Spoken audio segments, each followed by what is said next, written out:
Hey folks, it's Babbage. We're back in Long Dark. Currently hanging out. Forlorn Muskeg, getting ready to get out of here and start our big plans. Let's see here. We need to eat something. We're starting to run low.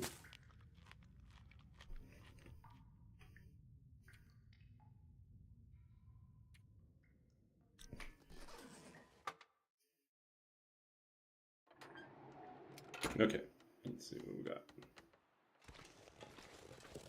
We feel lucky. We don't feel lucky.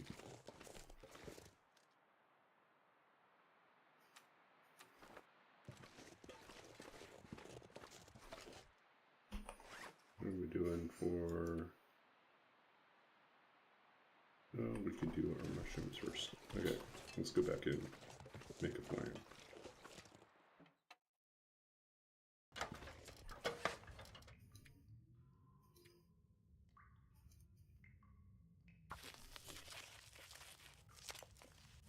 I need to find food.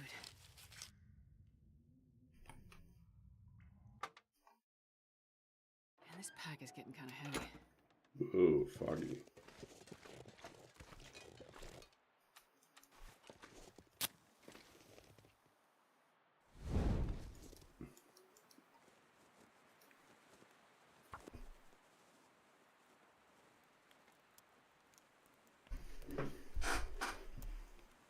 Come on, little fire. Come on.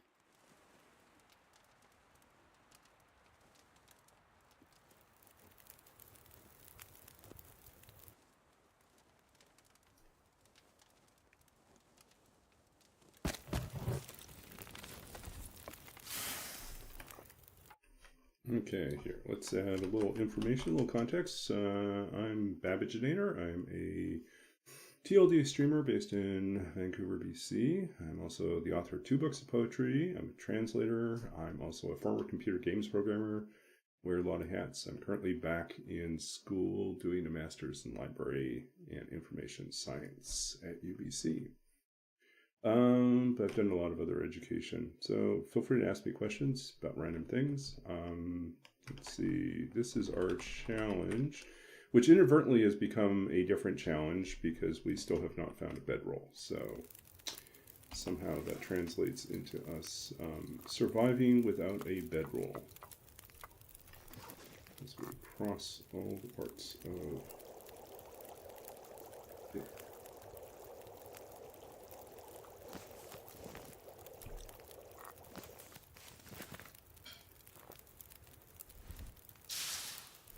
Okay. So we've been over to the other side. Like this time we just simply want to go make our way. We got 2 choices. We could... No, we got 1 choice. Our 1 choice is to get to the exit.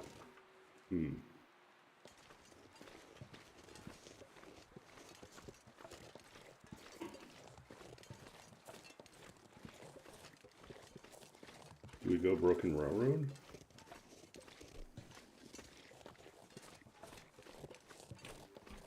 How many arrows do we have now? We have 8, 10. I think we go to Broken Railroad. In this weather? Yeah, Broken Railroad. Push all the way through, trying to get to... I'm gonna need to eat soon. Yeah, it's the opposite direction of where we want to go, but it's our best chance to get a hatchet. Because we can go there, we can forge... Oh, wait a sec, what do we need here? Coal-wise, we should take all the coal we can with us. Okay, we're going to pack the coal out, and we're going to go to Broken Railroad.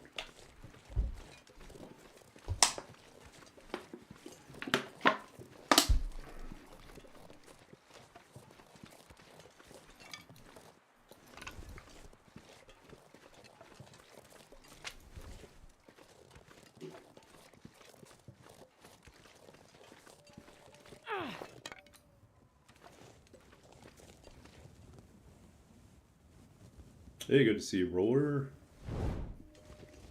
Does Astrid praise K-Horn? Don't know. Astrid is trying to make her way in the world.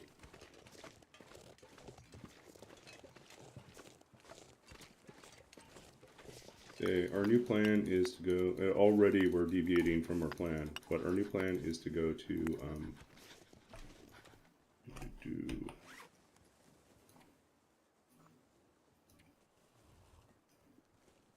go to Broken Railroad, forge a hatchet, maybe get lucky and find a bedroll.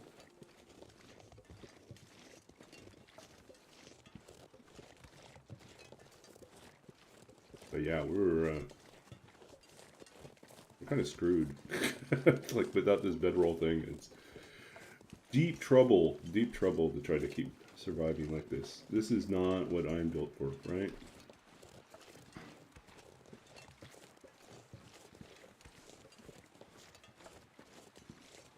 Unintended challenge. No place to rest.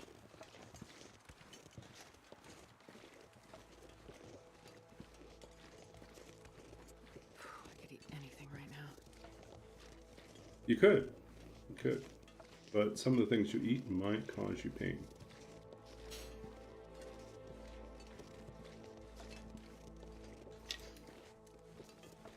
Well, it's been a busy week lately. This past few weeks have just been crazy busy with schoolwork, assignments going back to back, things running behind schedule, lots of additional meetings with groups for group project stuff. It's just so much. Even tonight, earlier tonight, we had a group meeting to finalize one of our project things that we had to turn in. And so that was actually kind of fun to work on this one because it's for a design class, and I'm in a group with 3 people who are actually professional designers or have background in design, and me. And they basically said, look, we'll take the lead on the design. We just want you, since you're the only native speaker of English, to do all the proofreading, editing, and polishing of any text that's in our design documents, and then anything that has to do with some of the prototype we're working on is going to turn into a scavenger hunt. So I'm going to have to develop a set of clues and sort of an overall frame for it. Makes sense. So it's kind of nice. It's kind of the opposite of the projects I've had earlier this year, where I ended up having to carry most of the team due to illness or emergencies that happened. Which, I mean, it's not the end of the world, but okay. We're not actually going to shoot this guy because we can't eat him.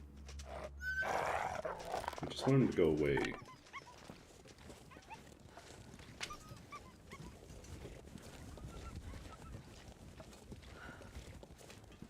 So yeah, so I ended up for programming class, I ended up doing probably about 70% of the work. So this one's the opposite. This one I'm doing like maybe 20%.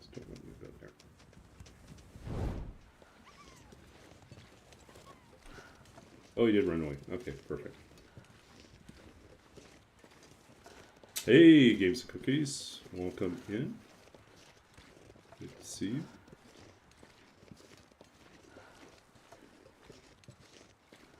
We're just taking Astrid on a big, long detour. We're supposed to eventually go to Blackrock, but we still don't have a bedroll. So I have decided, and we also have not been able to craft forge a hatchet. So I've decided to take an extra detour.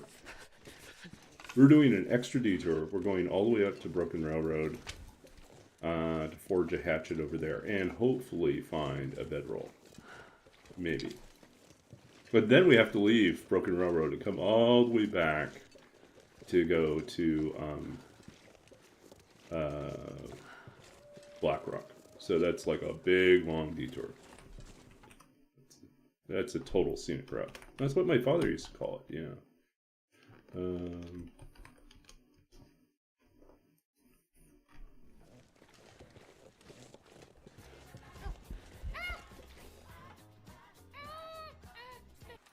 Okay, we are running low on food.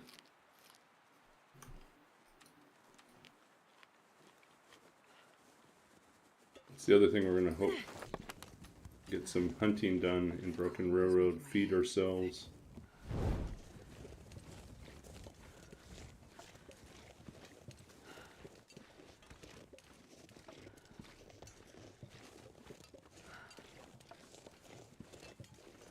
Yep, I have to get more streaming done this week. But there may be some interruptions. I think Tuesday night I might be out going to a friend's poetry event. And Saturday night, if all goes well, I should be hosting another poetry potluck. And there's no D&D on Friday night because people are traveling because of the holidays. Or I could eat a horse. so I love horses. Tomorrow I might even fit in a daytime stream. I don't know yet, but there's a possibility. I have, it's a holiday up here in Canada.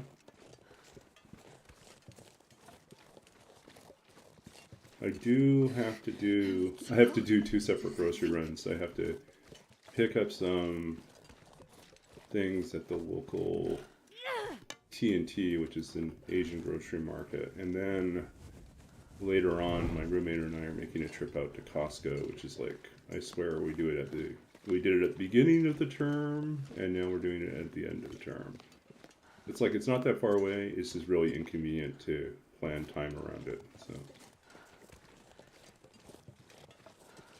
Yep.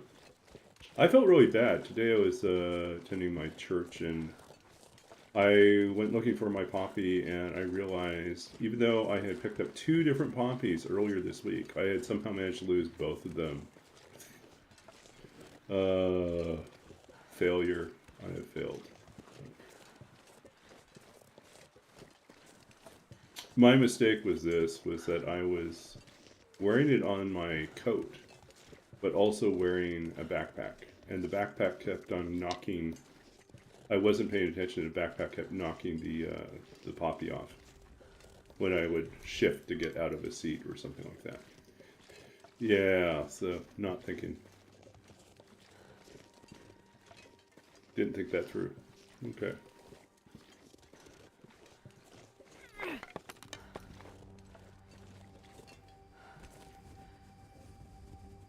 I used to have like a pin that I could wear, but I have misplaced that as well, so failing on all fronts. Oh, games and cookies. So in Canada, we wear a poppy, like so we can even read this. Hey, you know what? Here's our poetry content already. Let's see. So this is a reference to a famous Canadian poem about the First World War called In Flanders Fields. So why don't I go ahead and read that? So bonus, we get a In Flanders Fields reading. So this is posted in the chat.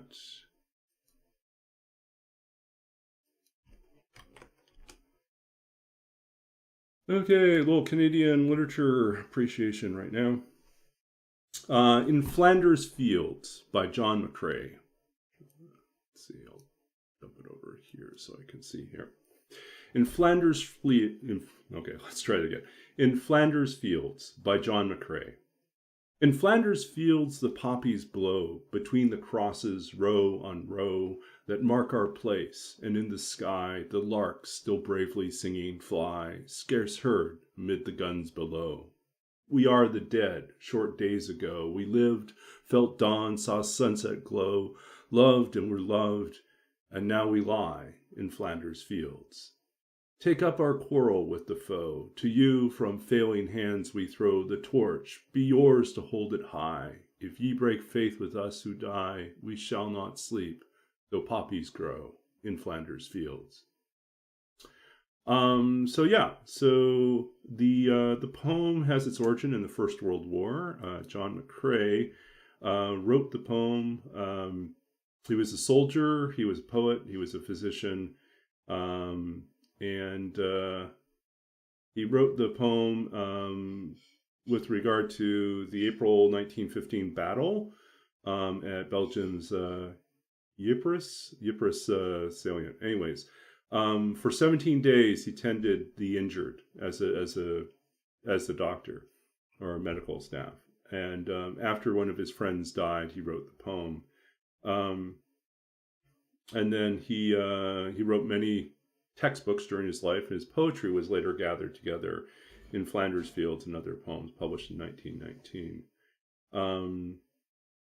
He worked in the hospitals on the front lines and back lines, throughout the World War I, and died at the age of 45 due to pneumonia on January 28, 1918. So that's a little bit more about John McCrae. Not in Flattery Fields, no. In Flanders Fields. Let's see here. Okay. So the poppy is a type of flower. It is bright red with a black or green center. And it happens to grow in these graveyards in Europe.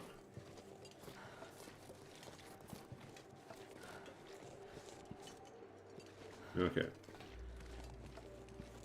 I really hope we find a bedroll out here.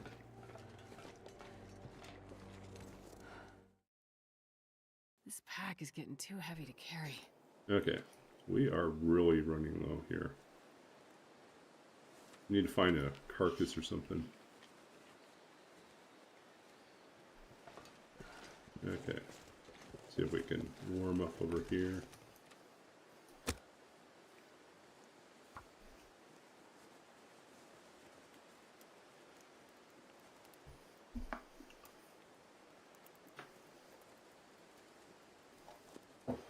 Come on, little fire. Oh, that's... Why didn't that work? Oh, did you hear all that reverb? So much. Oh, you have it in Sweden too. Yeah. I think it grows a lot of places. Come on, little fire. But yeah, so in Canada, what happens is on November 11th, everyone, or like in the days leading up to November 11th, including November 11th, they sell, or like for a donation, you can get a poppy.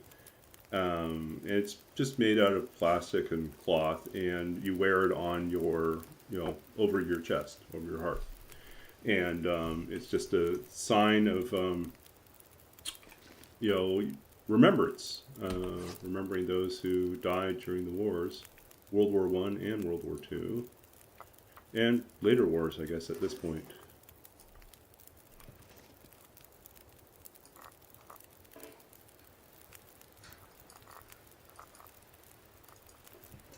At this point, we need more water, so let's go ahead and do that.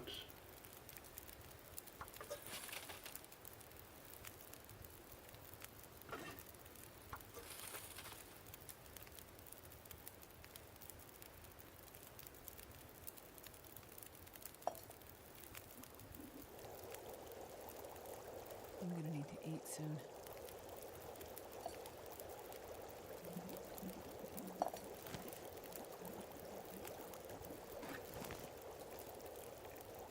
Okay, so let's see. We want more teas.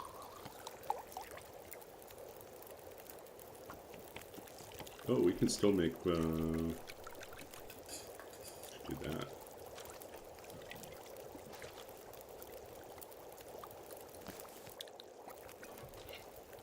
Okay, porridge will help us out here. Keep our belly full for a little bit longer.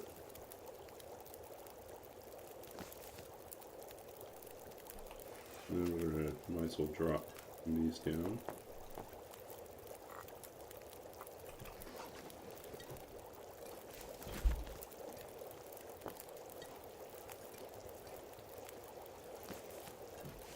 Good enough. I'm not going to be able to carry this load for much longer.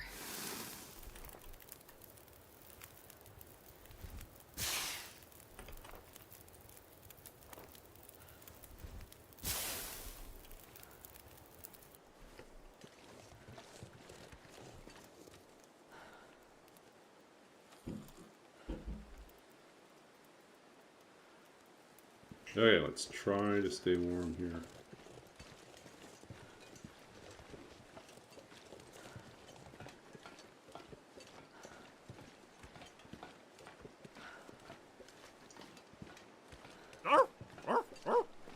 AEG, thanks for the resub. Give me B, give me A, give me blah, blah. Yeah, we got a lot of B's. Babbaginator. Ba ba ba Babbaginator. Ba ba ba Babbaginator. Ba ba ba Babbaginator. Something like that.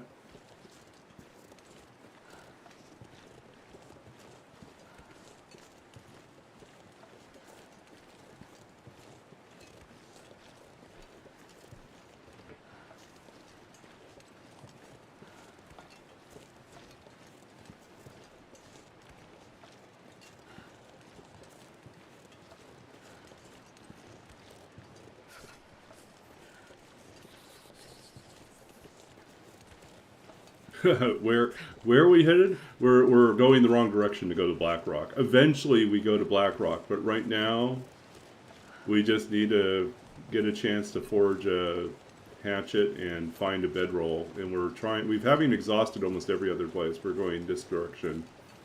Going to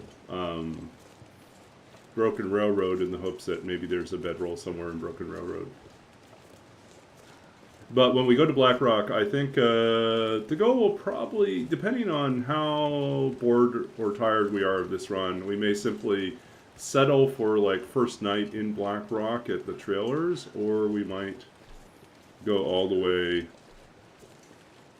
to the prison, the mine. We could do the mine. On one run, we made it all the way out to the mine. We didn't go inside and try to kill ourselves with poison gas or anything crazy like that. Or radiation, whatever it was. Pollution.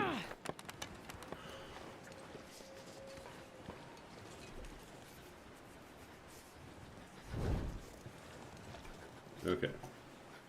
Somewhere in here.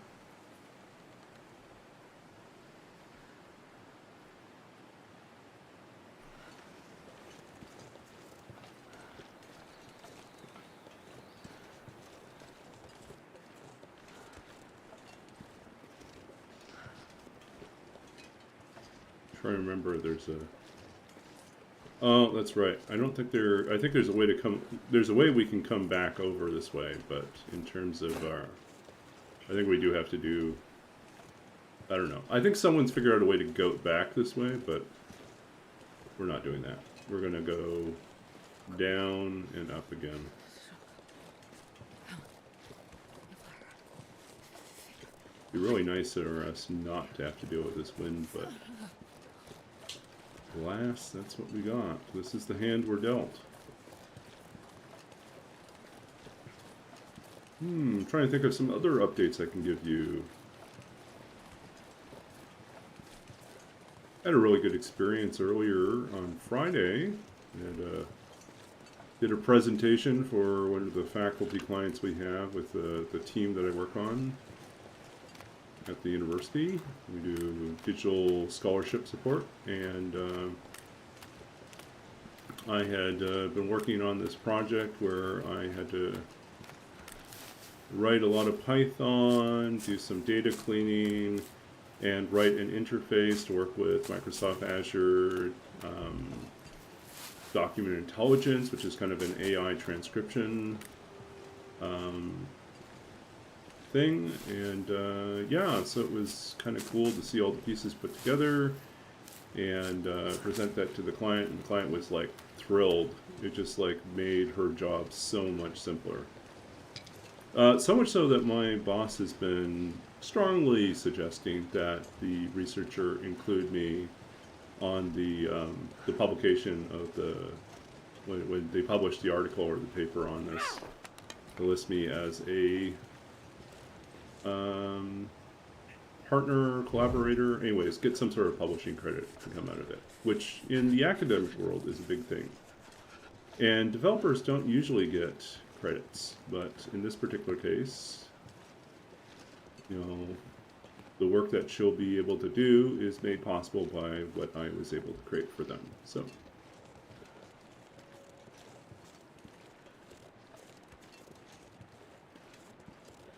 that's kind of cool. Everyone was happy. Everyone was thrilled. So I like that. I like it when things work out and everyone is happy with the result. And then the nice thing is that it's a workflow that we can, you know, we can repeat with the next person that has a similar problem. You know, basically reading a whole bunch of PDF files that are not OCR, so they're just image PDFs instead of readable PDFs. And so how do you get the text out of the images if it wasn't set up to be read that way? So there is a solution. We did that. But yeah.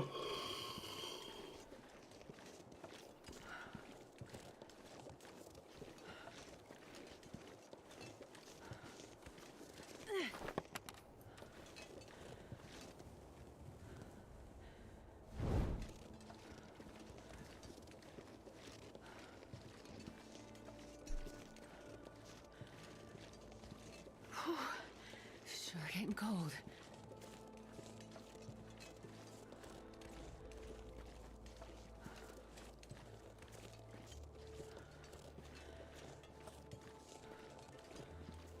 So my next big task that they've asked me to do is figure out how to install this particular content management system on the university servers, given the fact that it is a content management system that has an incredibly cryptic, well, not cryptic, it's just, they have not provided very good instructions. There is literally one YouTube video tutorial from maybe about 5 years ago, where a third-party person provides, you know, sort of a very quick walkthrough of how to do the installation.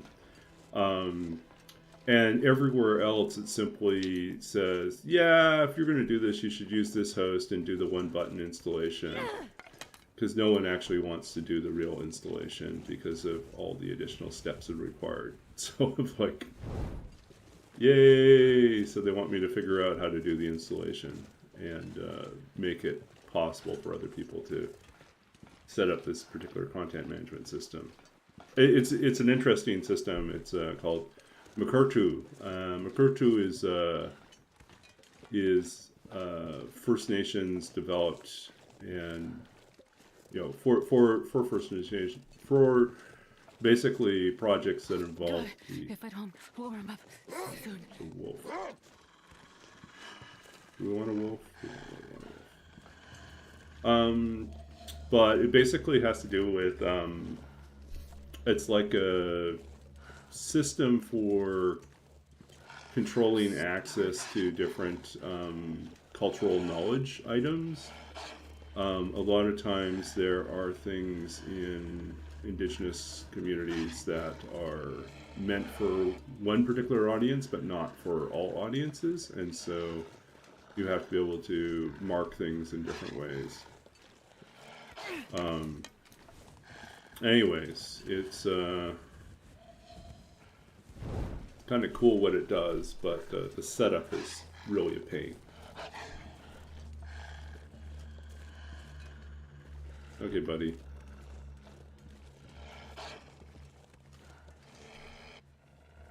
We're just tired of you.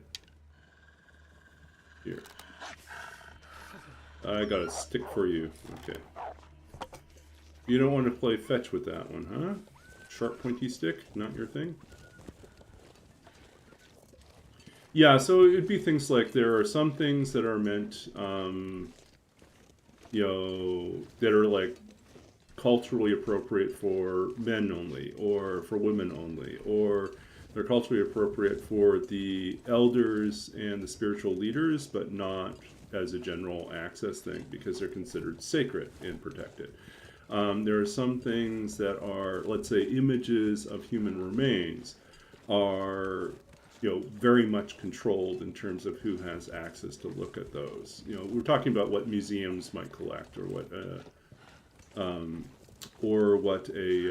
you know, a cultural group might use. So sometimes it's images, sometimes it's knowledge, or documents or things like that.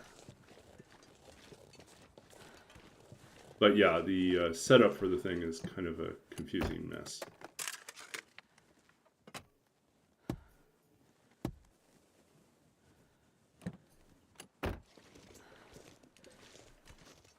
Okay, in we go.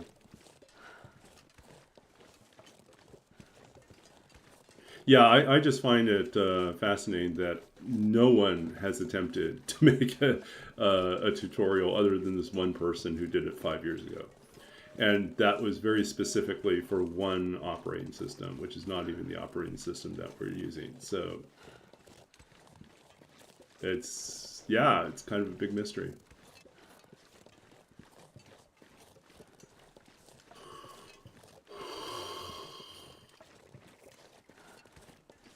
But there are rules in Canada. There are also rules about where data can be stored, and so that is one of the reasons why it's important for us to figure out how to do this. So some things are like the data has to stay in Canada, and if it is an American server, the data can't live on that server.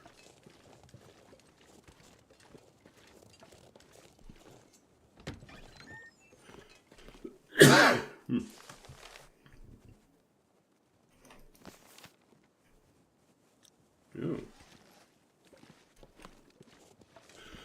I'd eat anything right now. Where are you going? Oh, here you are.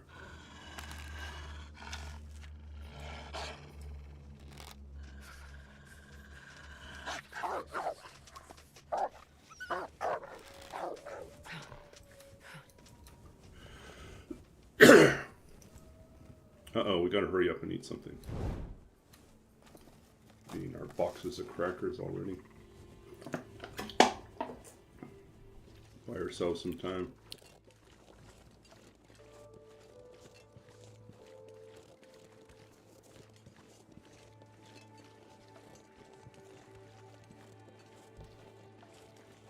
So yeah, that's kind of a new headache I have to navigate.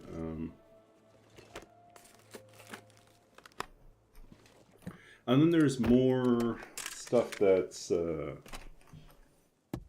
kind of a method called sentiment analysis, which basically has to do with identifying, you know, you process text documents, looking at them in chunks, and then evaluating whether the overall sentiment, like, are the words associated with positive or negative emotion. And then you can kind of determine, you know, if there are sections that have really strongly positive or really strongly negative tone. And that might be places that you're going to then go and do an actual close reading of, like, a real... So you look at it from a distance to see what are the overall, like, features, and then you, like, use that to drill down into the specific documents. So anyways, there's a couple requests to do that type of work, and so that is something I've done a little bit of practice with, and In some cases, I will be teaching people how to do it. In some cases, I will be troubleshooting. In some cases, I will be providing a more, they'll have done the initial work and then they'll have run into a problem, and then I will try to I'll take it. find a better solution.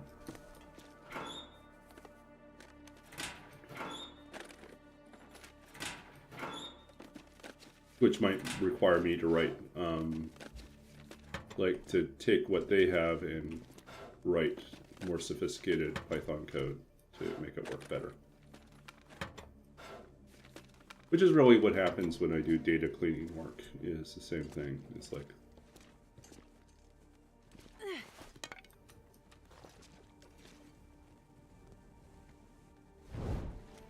okay, let's hope there's some food in here. I wonder if I can drop any of this gear.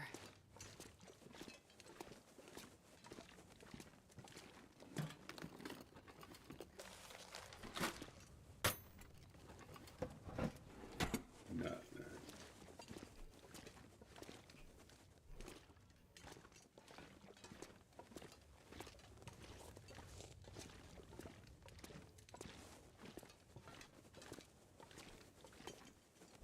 Nothing. Oh. Crackers. Matches.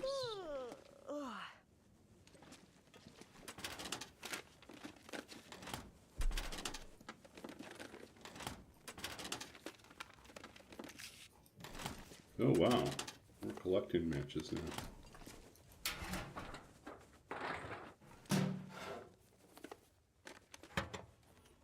Hey, Kumapotalis, welcome in. That's an interesting name.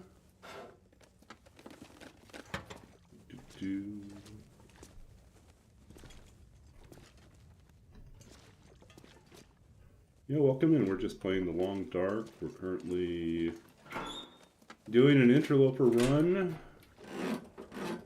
We are in Broken Railroad. It is... oh, 2? Okay. Almost. 2 boxes of crackers here. Look at us go.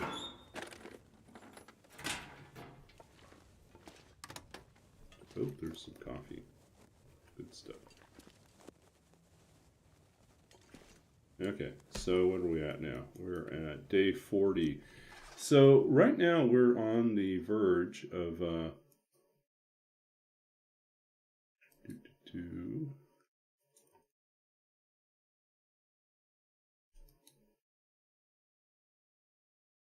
day 40. Picked up 2 more crackers. But we've been eating crackers left and right because we still don't have enough food. Will this be a record haul? I don't know. It depends if we make a trip up to the plane crash, at the summit, and there's a whole bunch of crackers up there, then we might break our previous record. I think like in a typical interloper run, I find about 10 is like usually where I cap. 10 boxes of crackers. Now on rare occasions I've gotten like 11 or 12. But like anything over 12 is like not really likely to happen on an interloper run. Ooh. I barely walk with this much gear.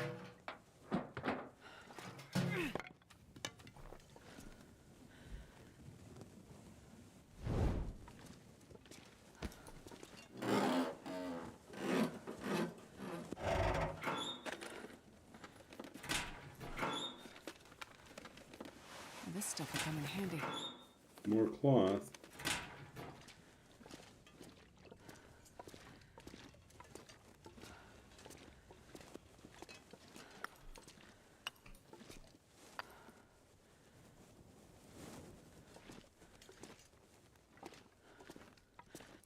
rope.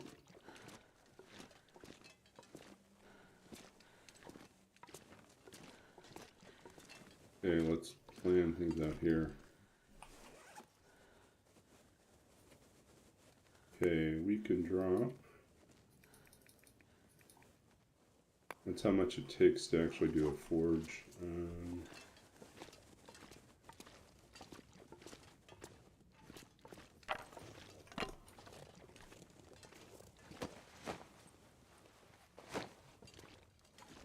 gonna need some new torches soon.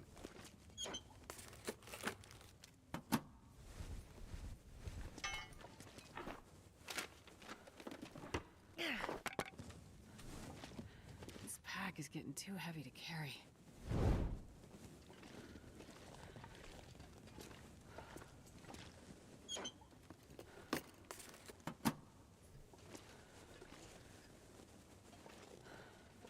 Yeah, if I go there, that's the big question. Do I go there?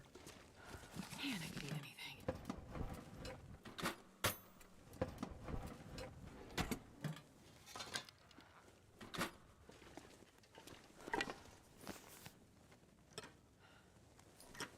Just weird.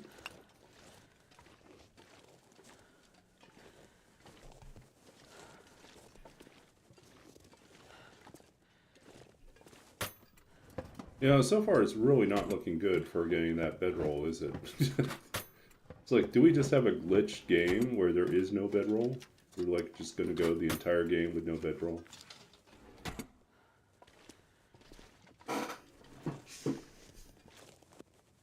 We are currently on track to break our record of 41 days with no bedroll. It's day 40. We're going to rest. It'll be day 41. If we make it another day beyond that, we will be in brand new territory. The previous record of 41 days with no bedroll was done on a misery run, my very first misery run, which turned out to be extra miserable since I didn't have a bedroll. Yeah. Okay, so let's see here. Wonder if we'll still be able to make can we still make porridge? No, we don't have enough to make porridge.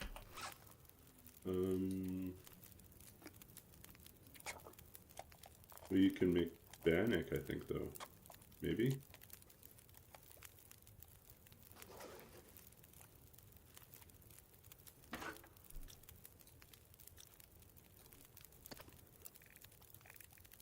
No, we can't make bannock either. We don't have enough flour either. That sucks. Okay. Then,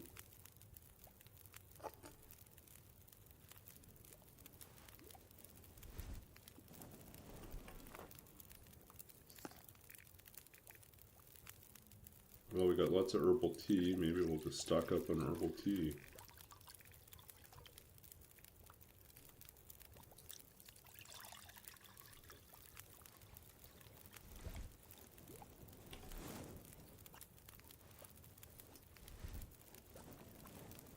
Yeah, as soon as I killed 2 bears, yeah.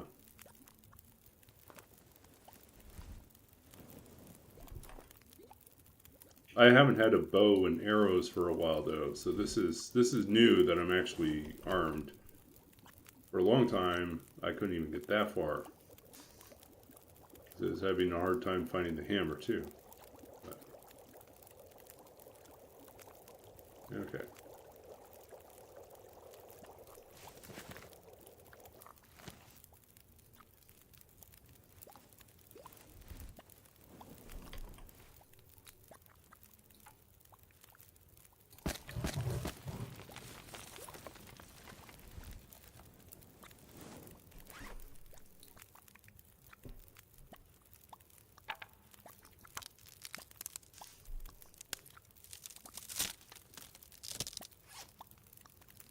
Okay, you played mostly Stalker. Yeah. When I first started out, that's what I did. I played through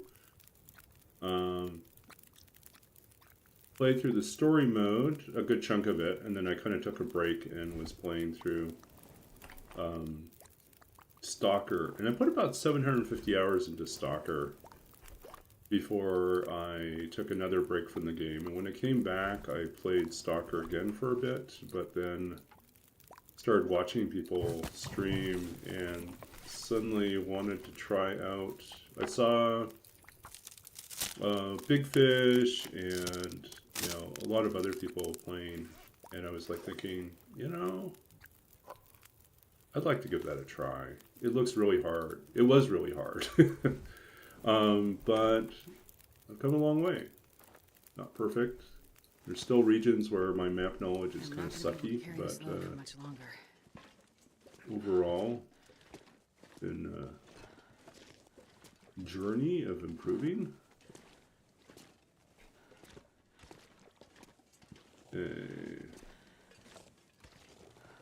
Man, we are really out of luck, aren't we?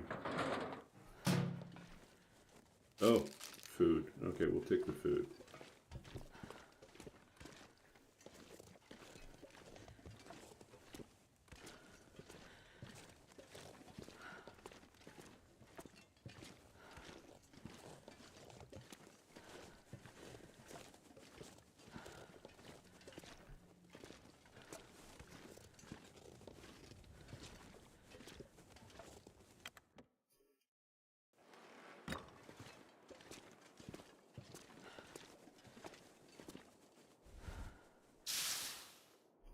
Okay.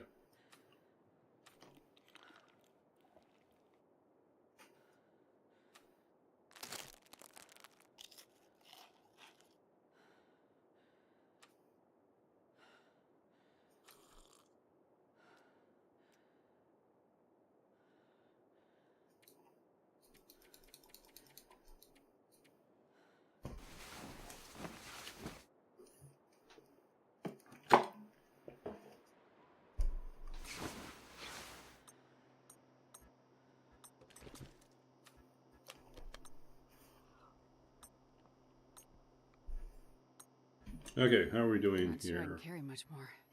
Fire starting's almost 4. Cooking, we are halfway to 5. Halfway through 4 to 5.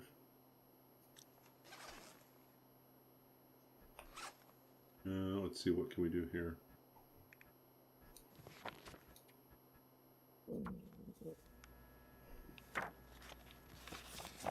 Ketchup chips? Yeah, we get them.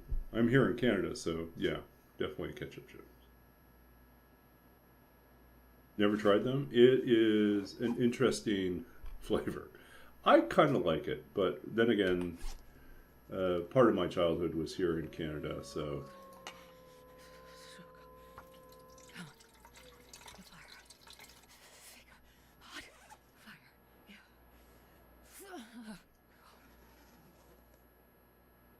Is it flickering again? Can we do some more reading?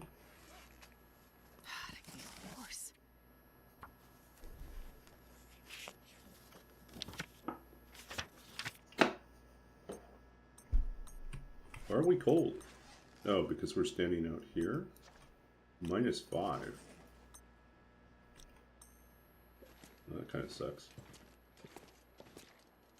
Can we get through here? Go. Zap, zap, zap.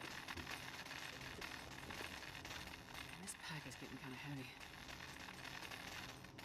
Short answer is no, we can't get through here. Okay, so we will have to start a little fire.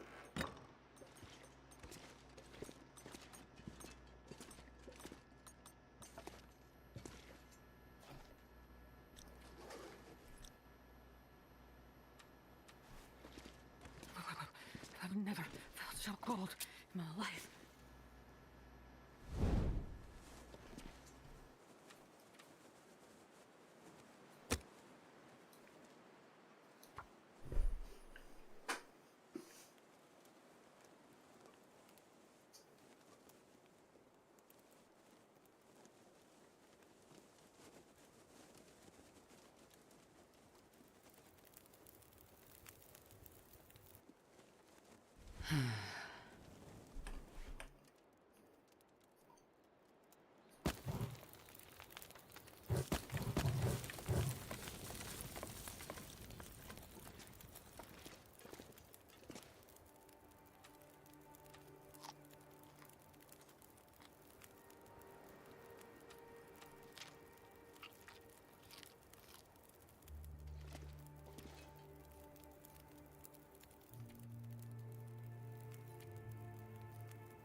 if I can drop. Might as well any of just this gear. prepare some water here as well.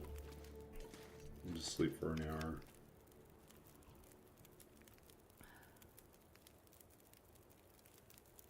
Or actually, do we even need to sleep? No. Read for an hour. I'm gonna need to eat soon.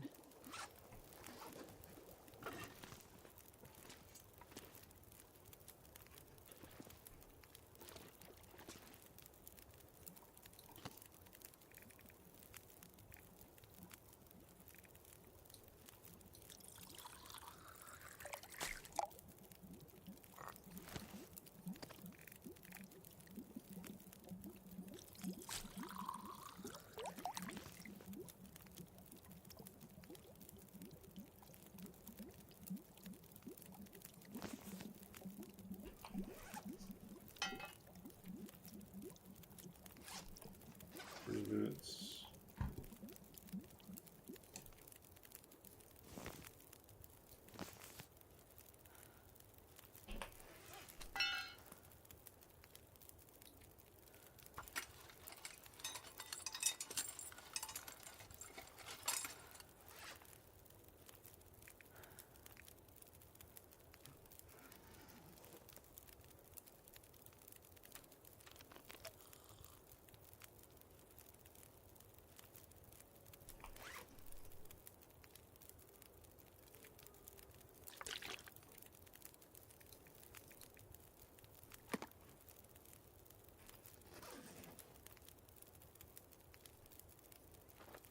Okay, I think we should go out and get some food, and then we'll worry about crafting.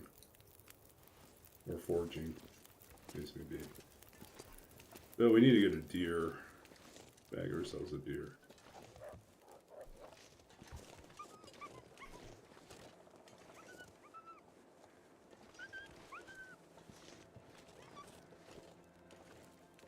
Where are you, buddy? Where are you going?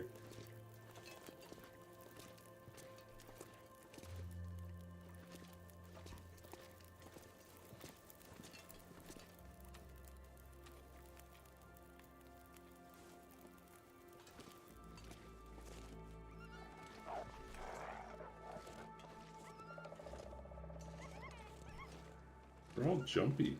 Why are they so jumpy?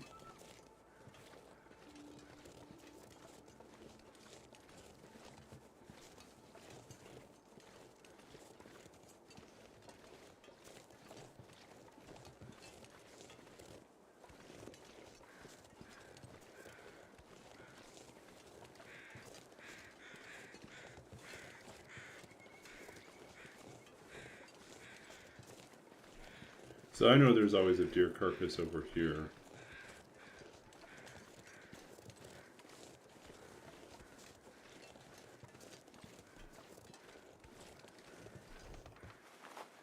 Why are we so cold?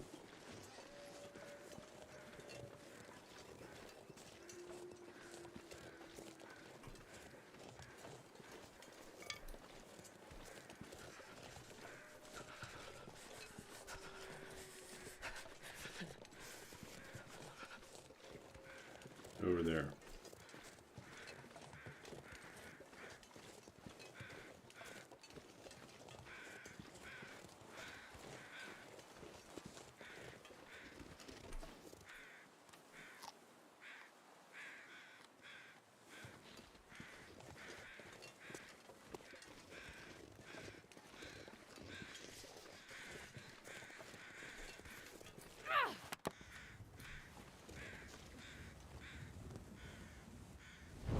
Hopefully there's a fair bit of meat on this guy.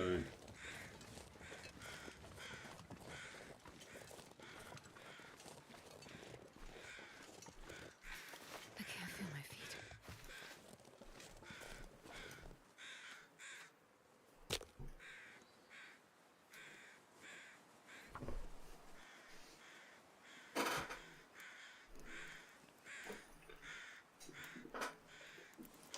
Come on, little fire.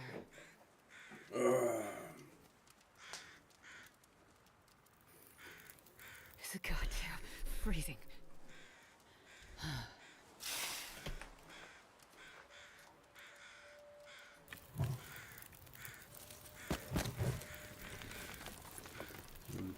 27. What are we doing temperature wise? Wow, it's cold, cold. Think about his food. Oh, that's it? Just 0.5? Wow, we're being robbed here. We'll probably have to go to the hunting lodge to get more food.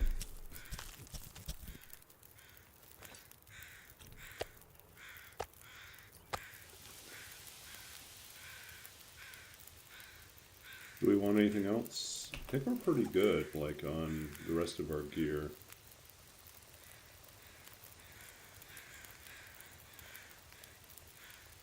We can make more arrowheads, can't we, though, right?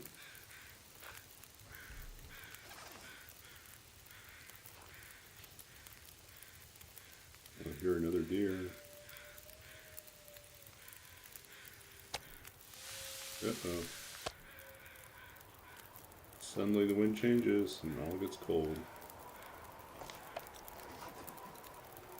Oh, so cold.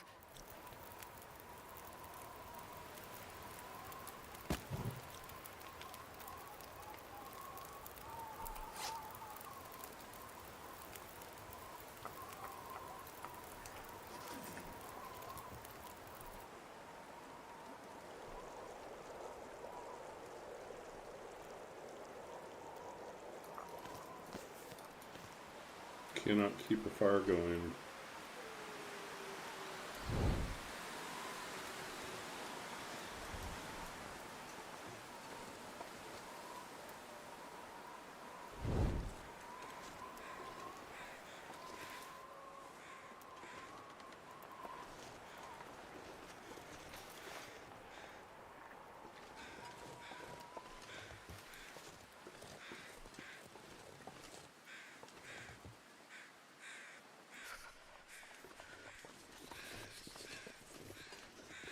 Oh, there he is.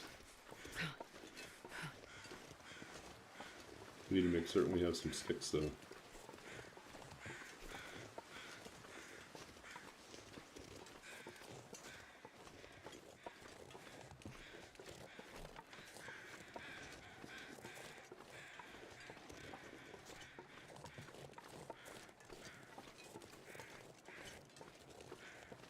Jeez, this is cold.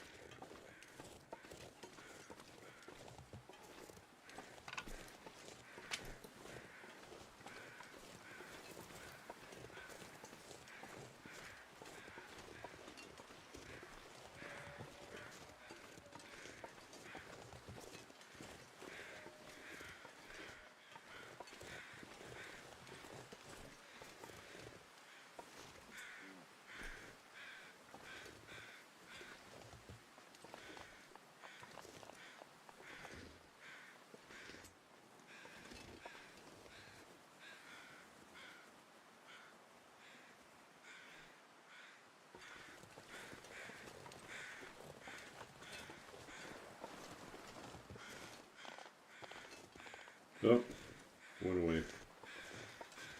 Wait, He heard me. it's so cold. I'm warming up a bit.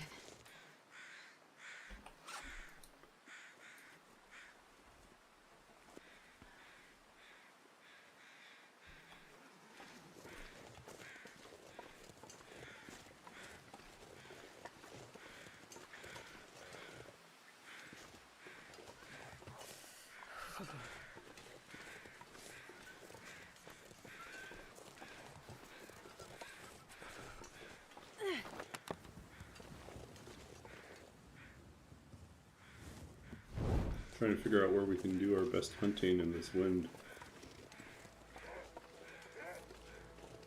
The best hunting is when the wolf takes down the deer and we shoot the wolf.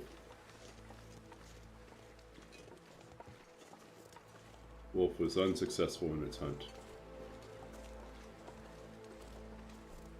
I can't feel my hands.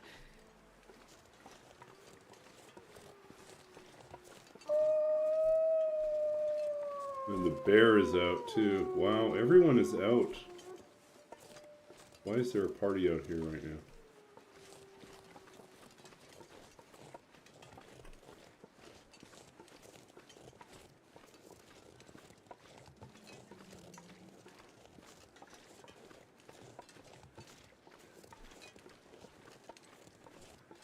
Maybe we go back inside, read our book for a little bit.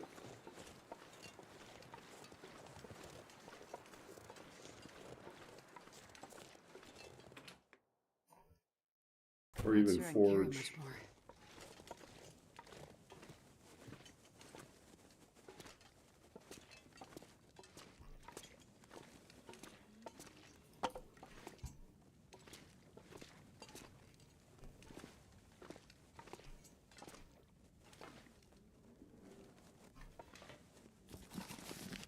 Okay. I'm gonna save our. We got plenty of matches now, so we're just gonna get our metal where we can.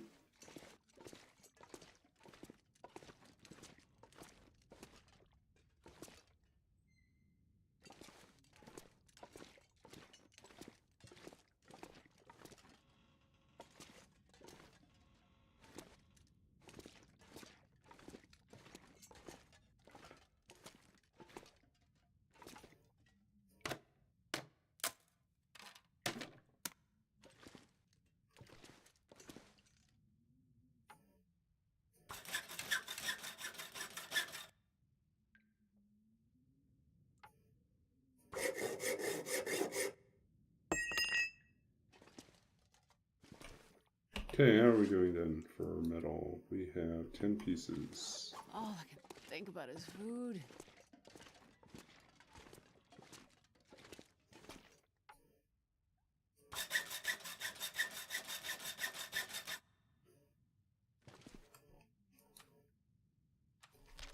Okay. Let's try to get this done.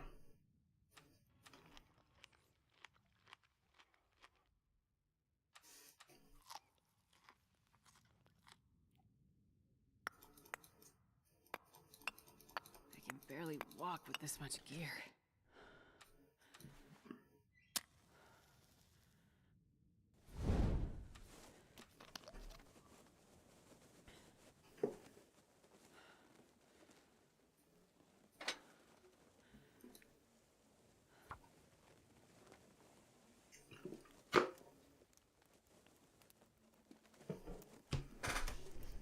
Come on, little fire.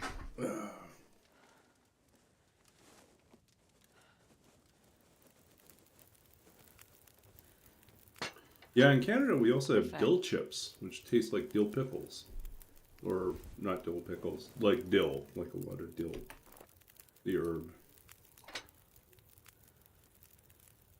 1, 2, 3, 4, 5, 6, 7, 8.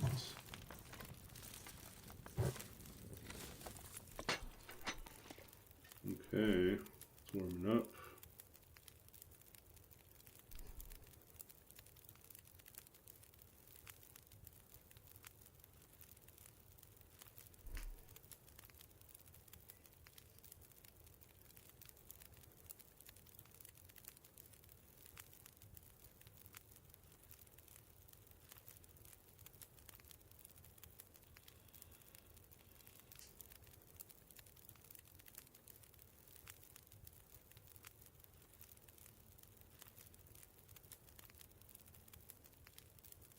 Okay, we're ready to go.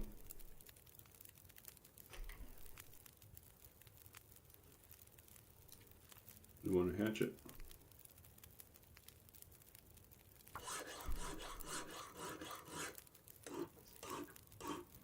Anything right about now.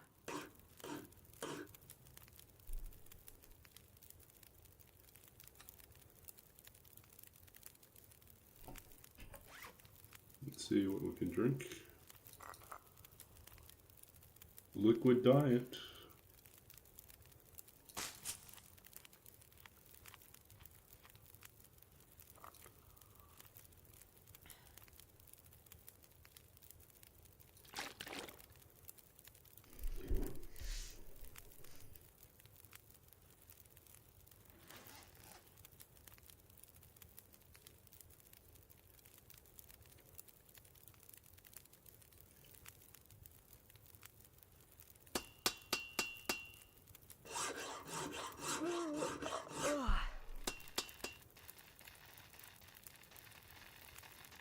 Uh-oh.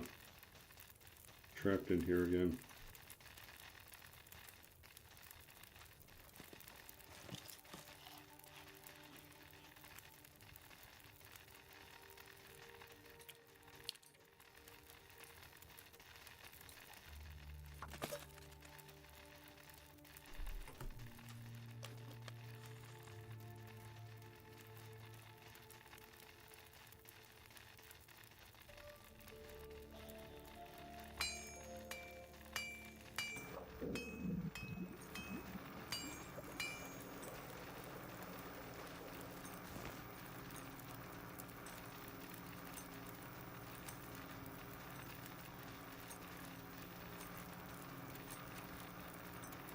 1 hour left.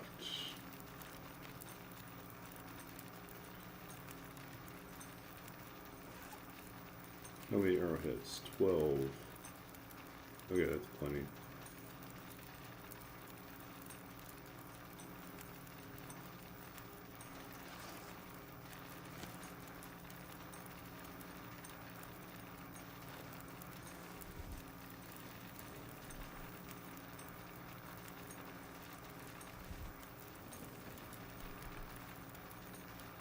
This pack is getting too heavy to carry.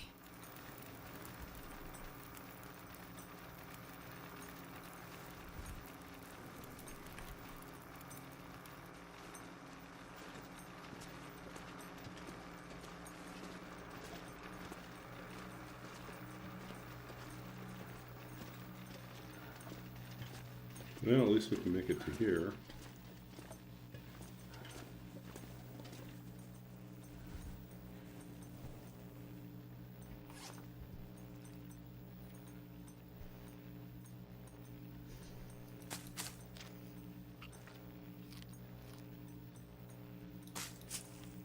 We should be able to get some more cattails on the lake. If we kill the bear, we'll have best chance of getting to cooking 5. And we'll be halfway to getting a bedroll. The most brutal way possible. Ripping it off of bears and making our own, since we can't find one in the world.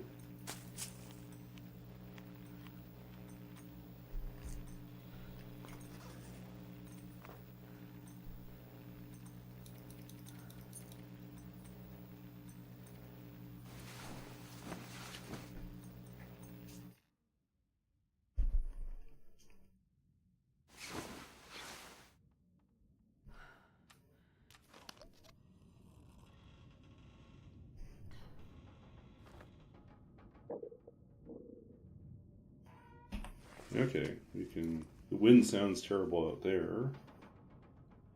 We don't need to carry this around anymore.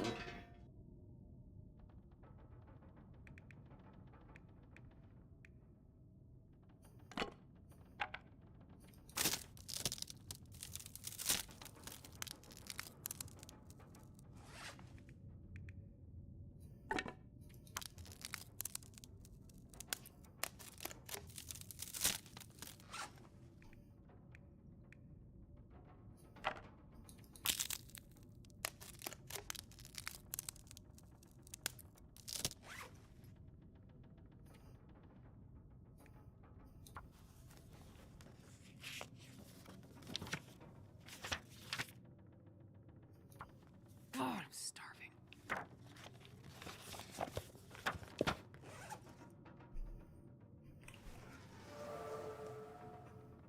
Finally, archery 3.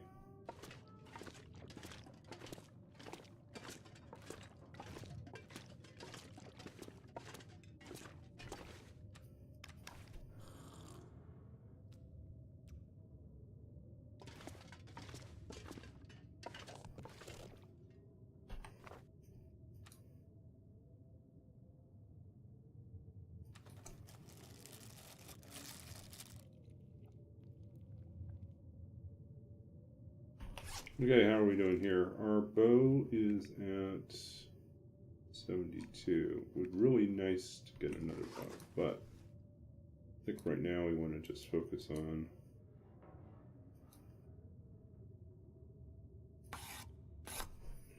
getting some more arrows.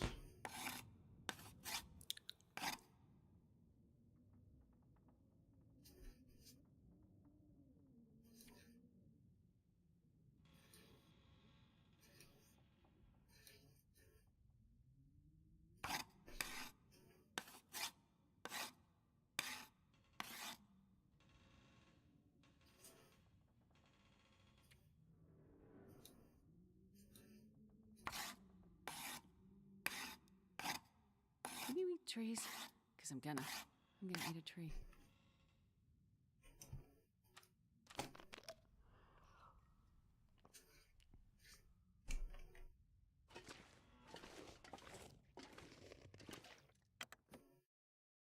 And this pack is getting kind of heavy.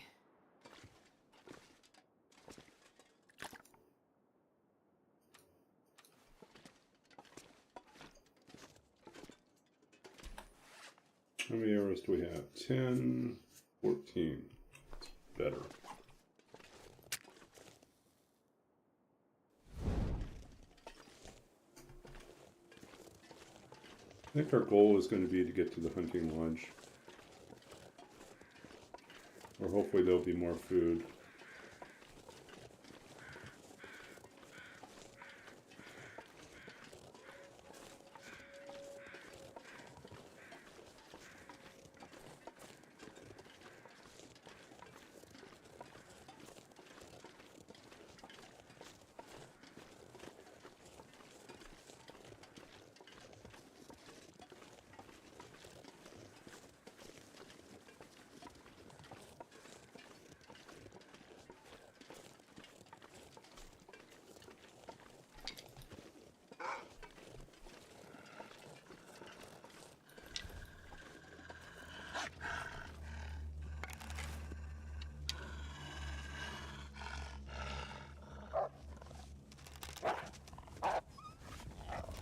Go away.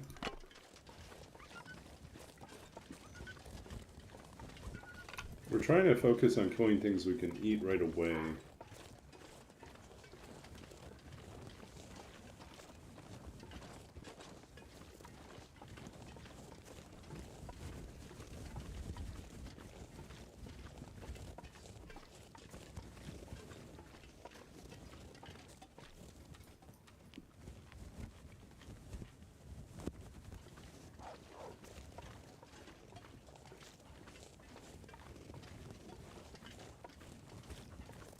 Running all over the place.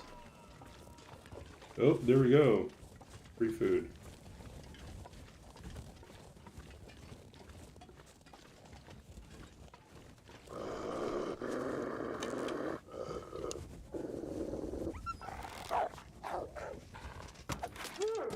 There, we got him. Headshot.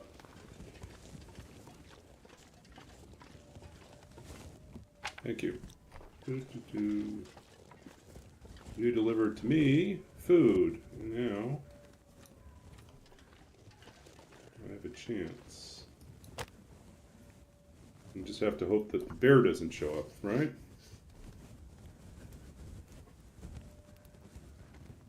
If the bear shows up, I guess we shoot the bear.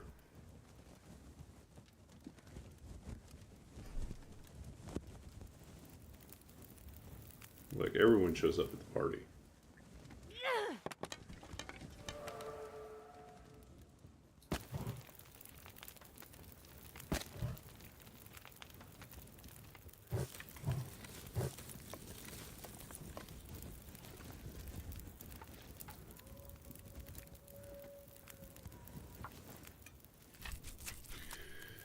If we cook the wolf and the deer, that's a full-size wolf, 5.8, and we're getting a 7 point something deer here. Might be enough to, I don't think it'll get us all the way to cooking 5, but we'll get us close. If we killed the bear, that'll definitely take us all the way to cooking 5.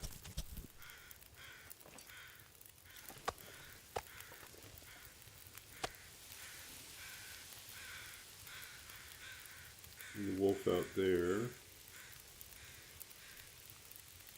Don't see the bear.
Keep forgetting we have a knife now. We can do this faster.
Oops, that was not what I wanted to do.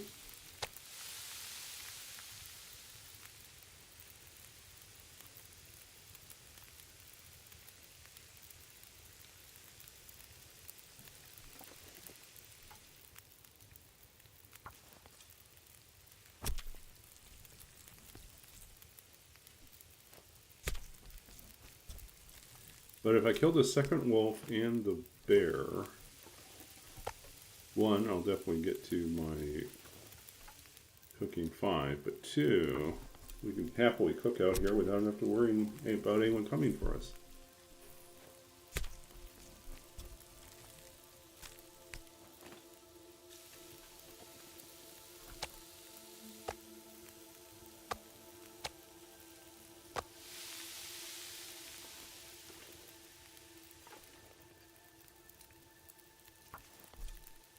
Okay.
Yep, figures.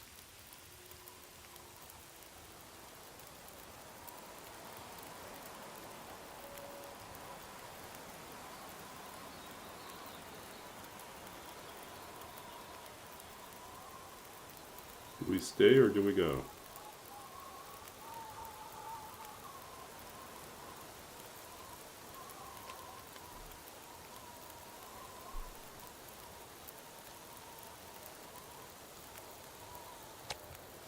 Feels like night is coming.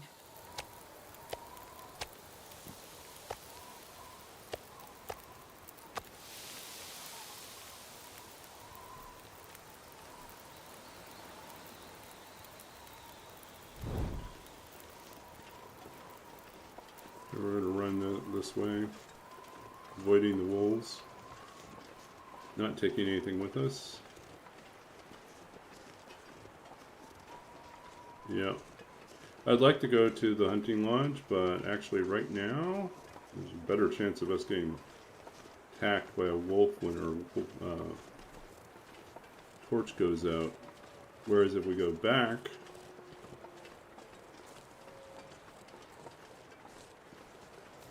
we know what we're dealing with over here. Although, technically we haven't dealt with the wolves out here either, so it's just as bad. Dealt with one wolf.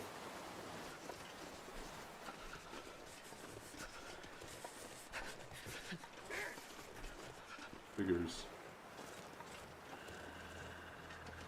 Where are you, buddy? Oh, there you are.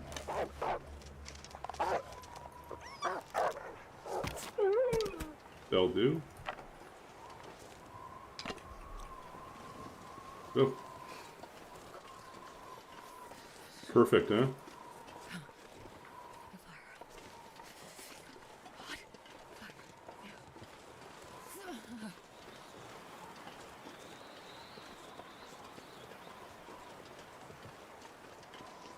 Did I say I hate being cold? Because I really do.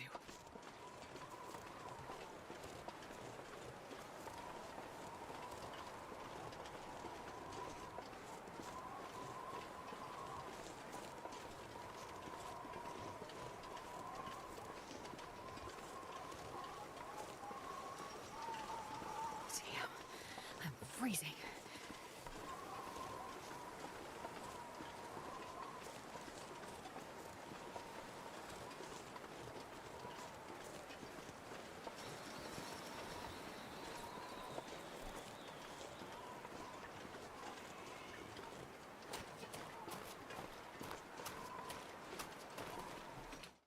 Yay, we made it back. Wonder if I can drop any of this gear.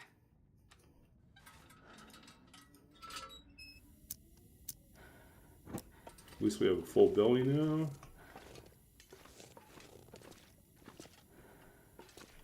Oop, there's more leather here.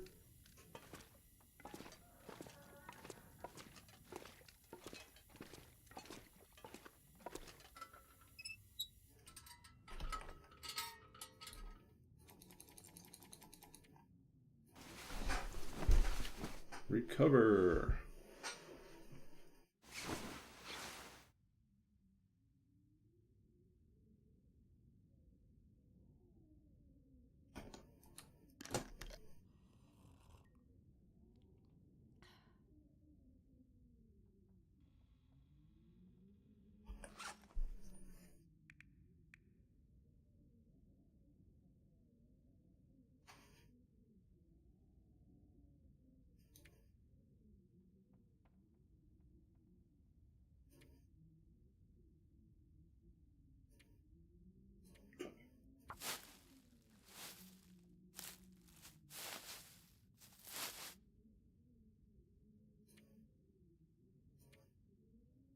Okay, we have stuff we keep forgetting to tear up.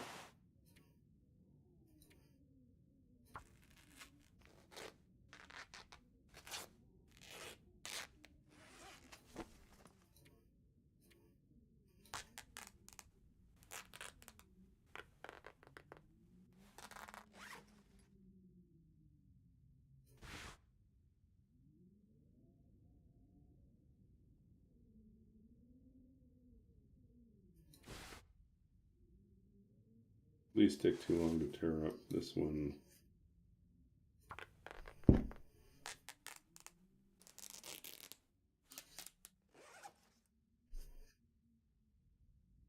Yeah, we need to do some repairs.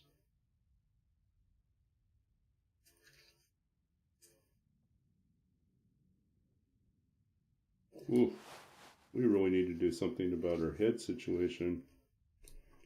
We still have those crappy scars.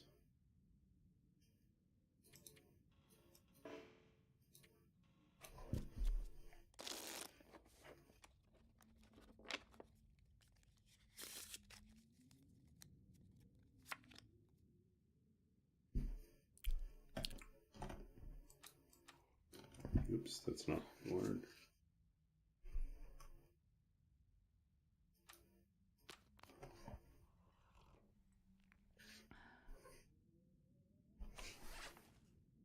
Okay, let's do some repairs.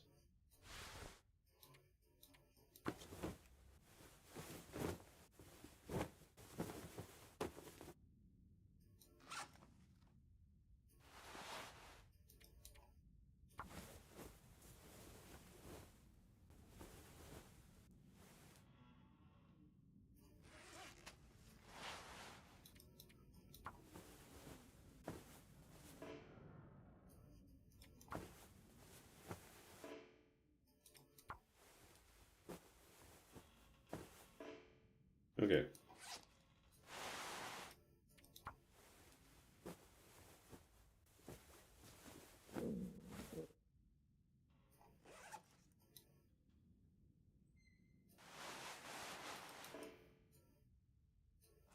No.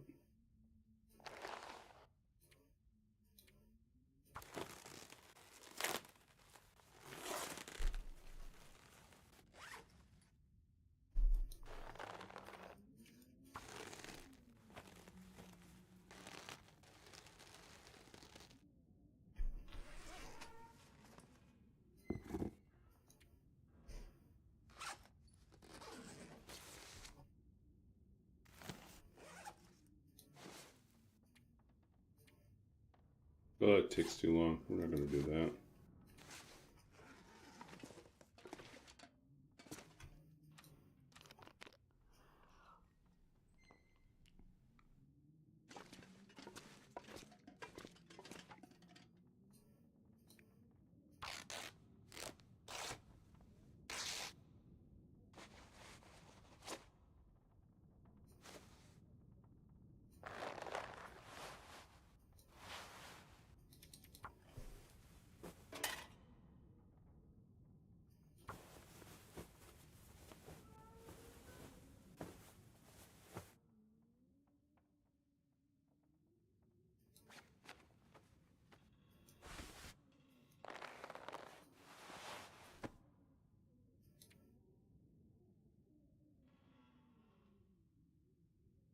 Oh, this is interesting. I can repair things even without a sewing kit. I don't think I realized that was possible. Interesting. I think when you get your mending up high enough, you must be able to do that. Okay, let's go up here.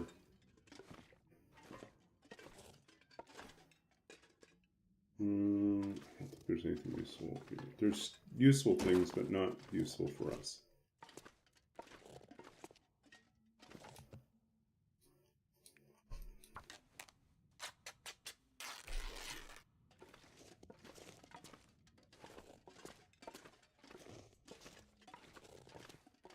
I'm starving.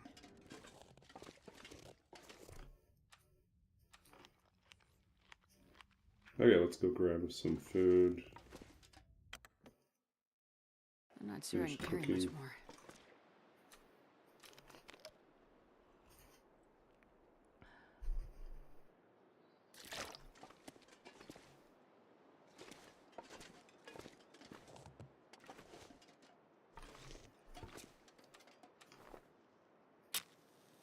Ordinarily, I'd use the mag lens to light.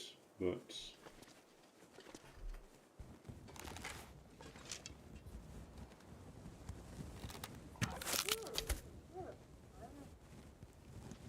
another one down. Where are you, buddy?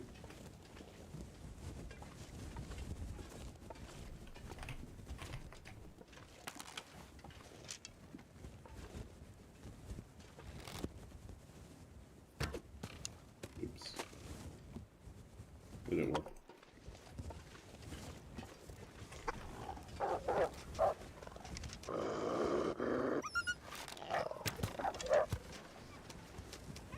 Twice? How did we miss that one? That was like close range. Ooh, look at this.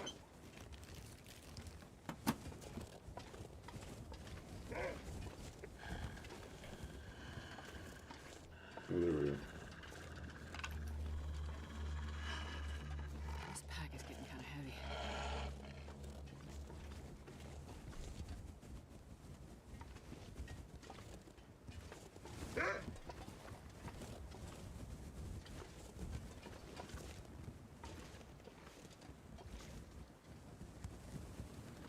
You know you want to.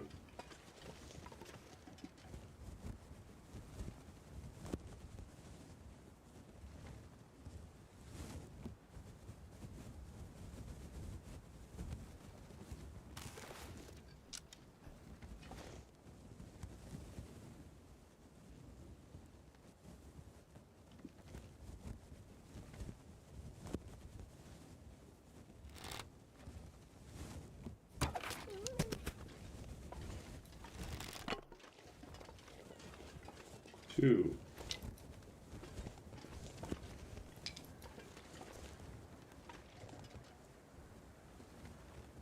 Well, I guess this is how we're going to get to cooking 5. But we definitely need more firewood to do this.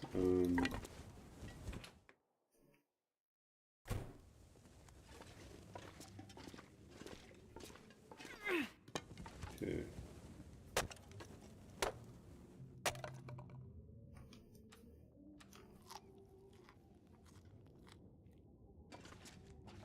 I could eat anything. I wonder if I can drop any of this gear.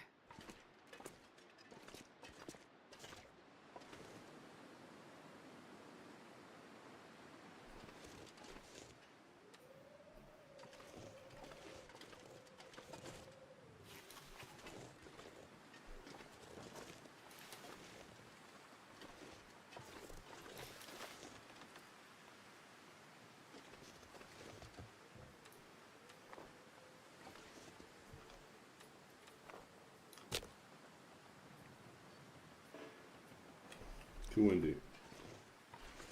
Well, that's no good. Guess we have to go and chop up some more firewood.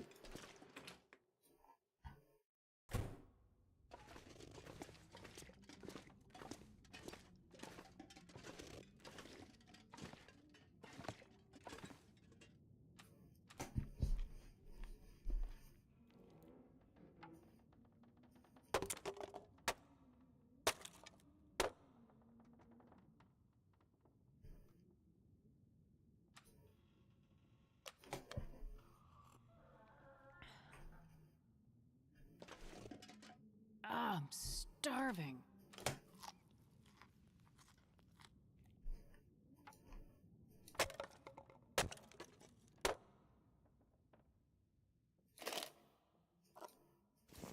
There we go. A little bit of help. I'm not sure I can carry much more.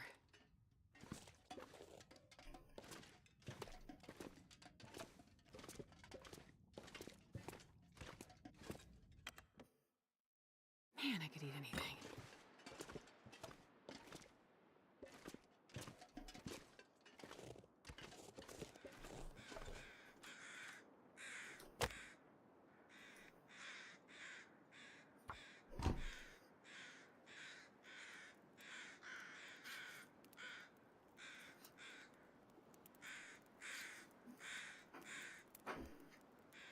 Come on, little fire. Come on.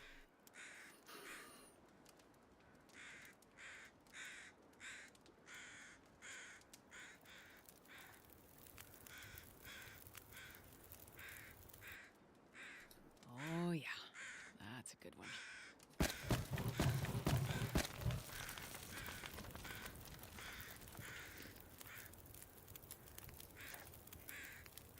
Okay, where are we? How close are we? No, still a long ways to go.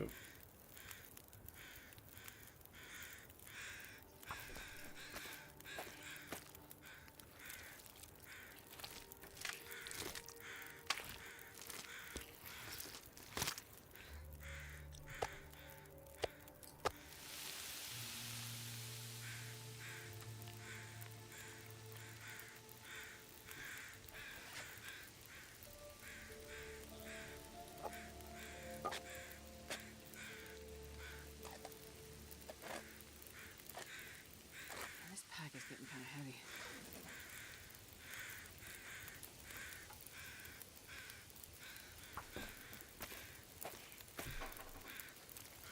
Yeah. Need to cook a lot more when we get to cooking 5.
Okay, we're going to set aside 1 kilo of wolf meat, so that when we do eat some wolf meat, it's going to be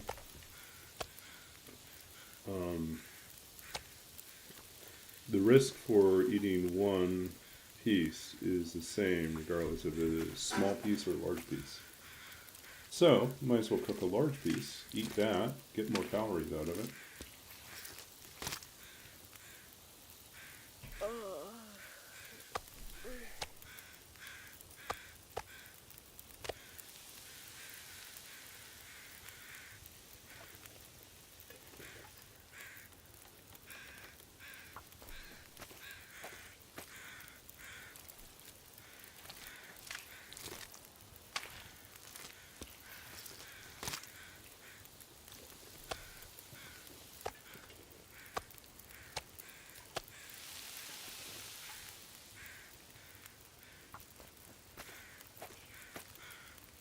Ah, more poetry? Yeah, we can do that.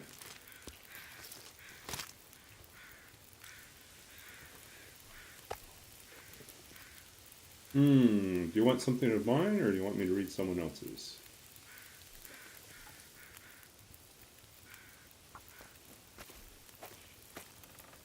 I think we should make a wheel or something. Random spin to see sometimes if we read someone else's work. Mix it up, maybe. I don't know. I like reading my poems, but I also like reading other people's work. Dealer's choice.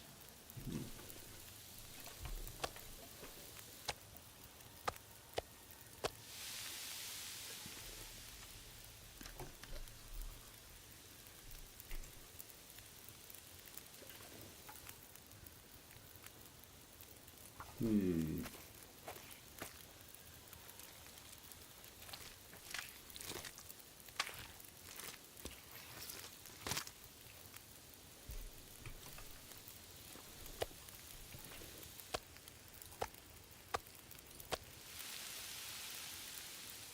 Okay, let's see. Oh, let's see. What else could I read? You know, Remembrance Day around the corner. We already read from In Flanders Fields, but the other thing that I think about is um, yeah, I don't know. Maybe I'll read something from that.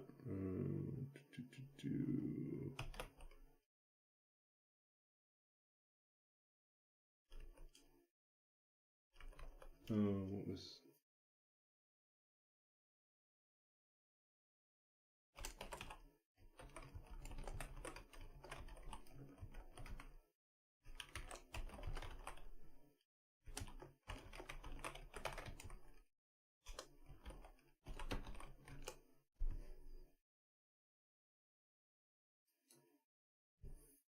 Okay. Um, uh, do, do, do, do.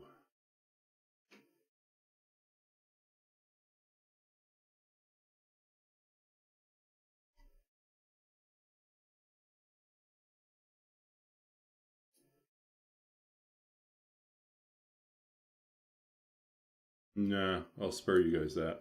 Um, so, I'll post the link though, anyways, if you're curious about this. I was thinking about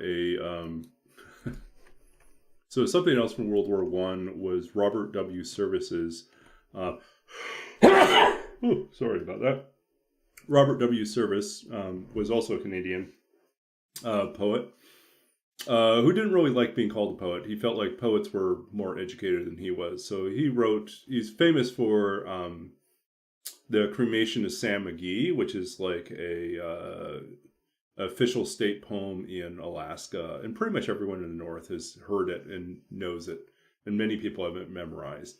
But before that, he also was a stretcher bearer in World War One, and he wrote about his experiences there. Now, most of them are more sober. Some of them have kind of a dark humor, and then there is this, which I will not attempt to do. But it is called The Haggis of Private McPhee, and it is a poem about so Scottish Canadian soldiers on the front line who Private McPhee receives, a haggis just in time for the birthday of Burns, which is a famous, national holiday celebration of Robbie Burns, the famous Scottish poet, and so the haggis is being cooked on the front line, and just when it's almost done, a shell lands in the trenches and blows up the haggis, and their whole squadron of soldiers just takes up their arms and charges the Germans over this. It is silly. It is. I mean, it's kind of it's trench humor is basically what it is, and it's also completely in Scots dialect, which is why I won't do it, because it's just so over the top in terms of, like, I've tried to do it before. It's like really, really hard. I just cannot do it. But yeah, worth a read sometime. Yeah, do check that out. Um, it's just, yeah, it's Private McPhee and Private McFun, and they go back and forth on this, and then the bullets and the bomb destroy the haggis. So we won't do that.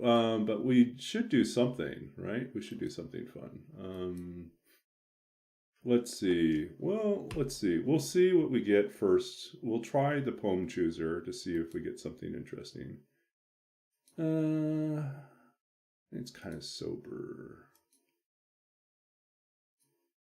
Do we want to go into...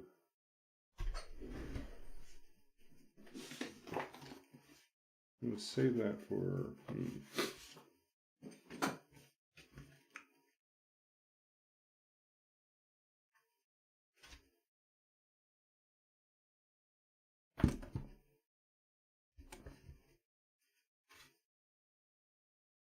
Let's see. Trying to think about odd poems that I never read as being a...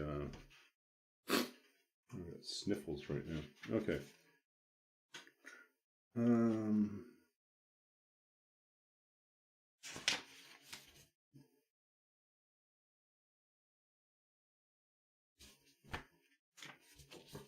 Okay, this is... No, we talked about that one before.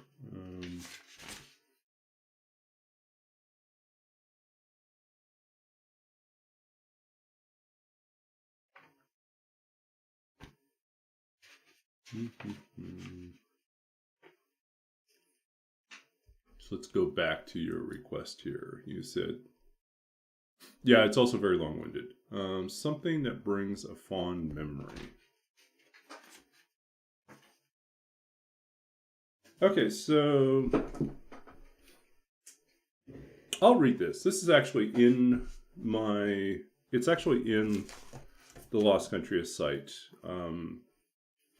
which was my first book of poetry. But I'm going to read the version that's not in the book. So in the book, there is, the poem is Letter from Home. And let's see if I have that somewhere here. Letter from Home.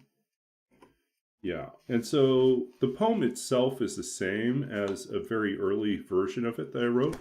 But the first version that I wrote, I included the letter that was, the email that was sent to me by my father, which kind of inspired the poem. And so I kind of wish I'd included it in the book, but I didn't. Or it had it as a footnote or something. But anyways, this is the letter that I got from my father, dated October 24th, 2001. And then I'll read the poem that it inspired.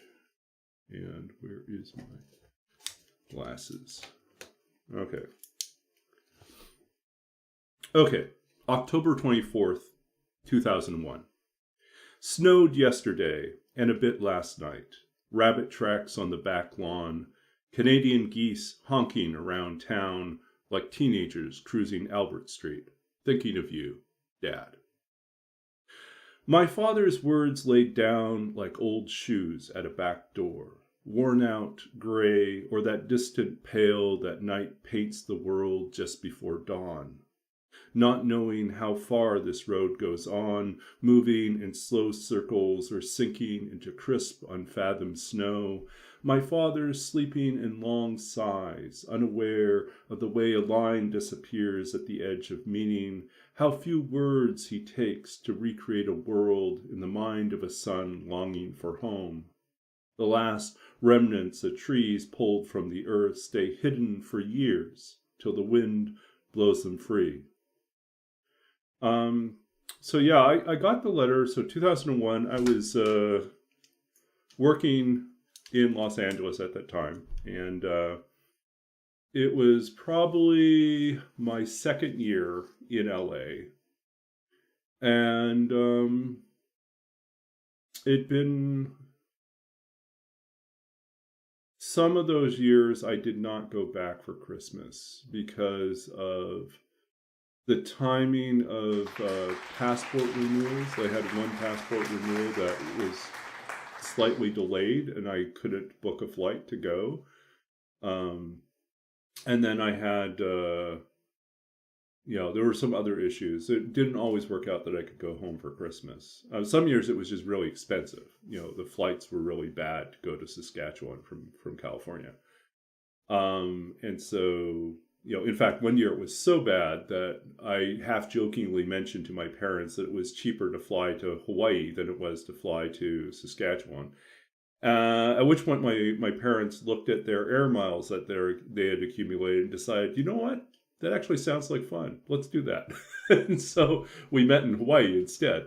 It was kind of wild. And we house sat for a friend of theirs, which basically saved us a huge amount of money because we didn't have to pay for the hotel, right? So we just stayed basically on the beach. It was such a great, incredible thing to have.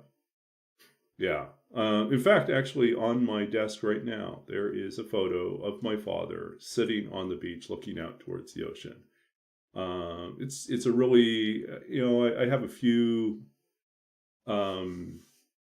photos of my dad, but that's one of the ones I keep around on my desk just because I like this moment where he's not even aware that someone's taking the photo. He's just quietly watching the ocean roll in, and it's those kind of quiet moments that I remember most. That no, he was a thoughtful person. He was watching, paying attention to the world, finding beauty in things, and I kind of like that. I like that moment of him staring out there. So that's kind of I guess what came to me when you said, like, what's a fond memory, and I thought, this is about that time of year when I got that letter, and so maybe we'll dig that out and read that. So thanks for the request.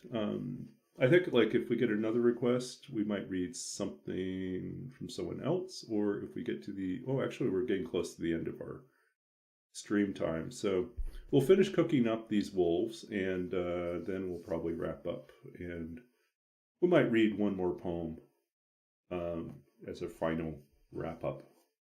We'll pick something fun to read, maybe. I don't know. We'll see. Okay.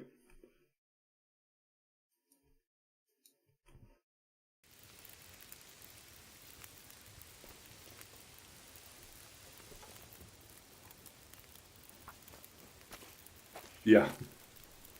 Yeah, it's almost 11 o'clock for me. Tomorrow is a big day. Tomorrow I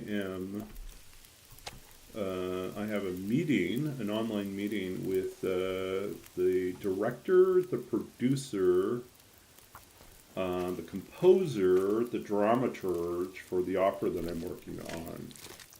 Over the weekend, or actually on Friday, I turned in the updated draft of the libretto. This is actually meant to be sort of the near final version of the libretto. That is to say, the text and the story for the opera, and the formatting for it. Now, I'm certain they'll have some notes about formatting, things I can do to make it easier to read.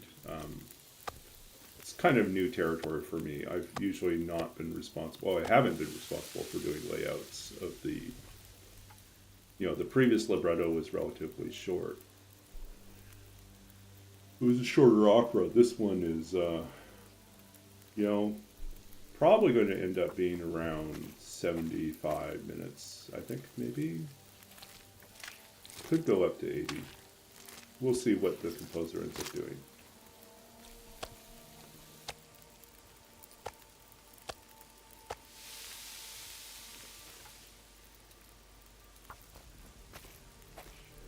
But yeah, so this will be feedback. We'll do a read-through of the libretto, and then we'll talk about it.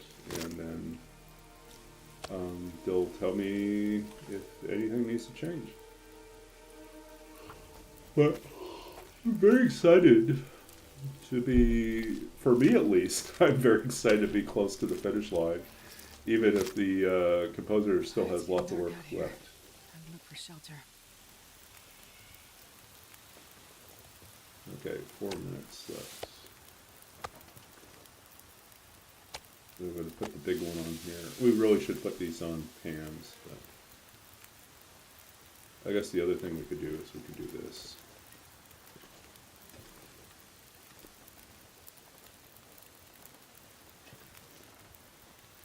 It's not going to go anywhere? Or do I not have any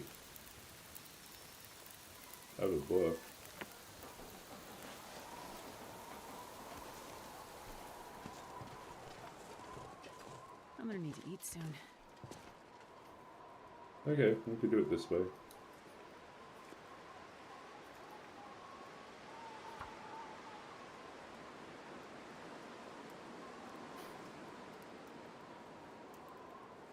Come on, little fire.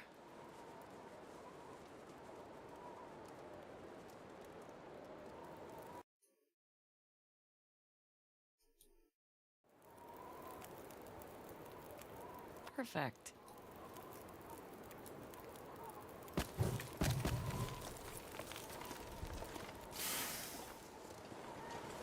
That's what I was worried about.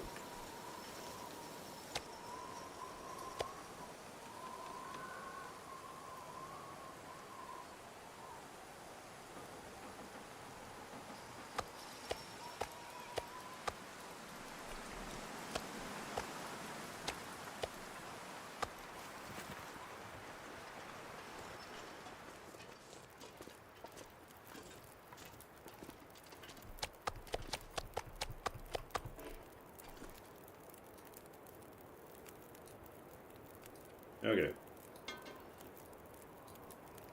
This time we'll try to make our job easier.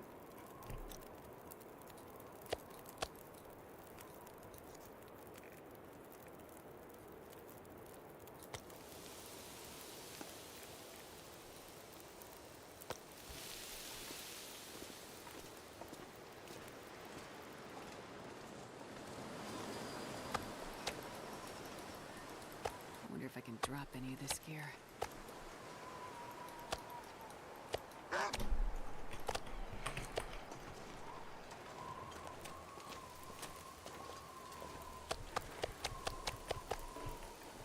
That's what I was worried about.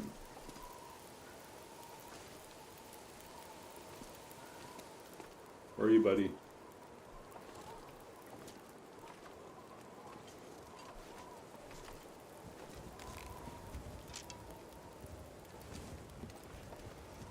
Where are you?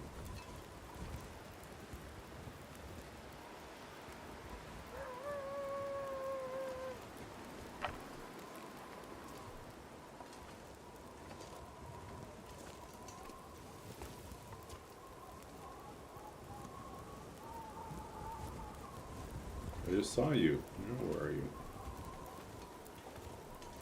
Oh, there he is.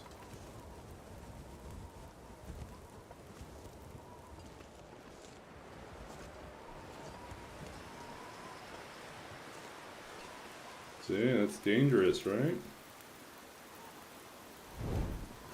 Maybe we'll do it this way. Lure him over here.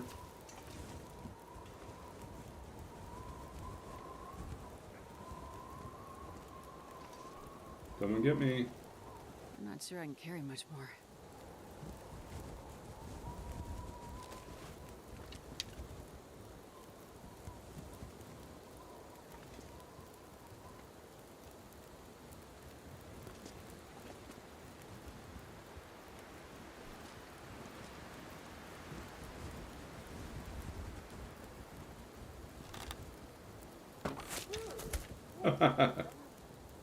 Nice. Another one gone.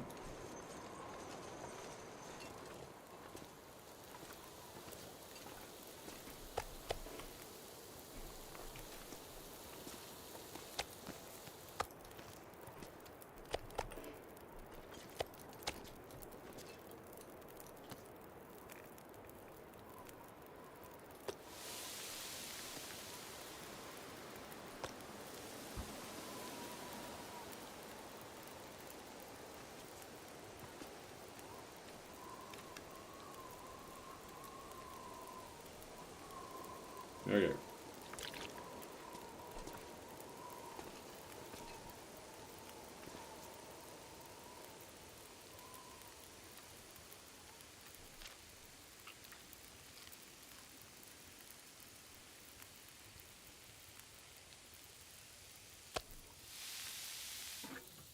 Oops.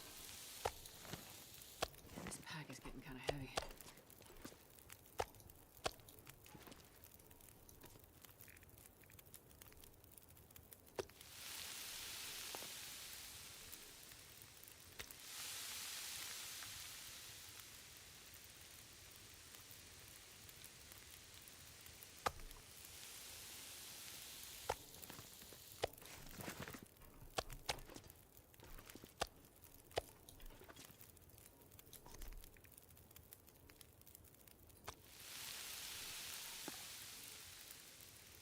Oh yeah, that's a big one. 44 minutes.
Okay. I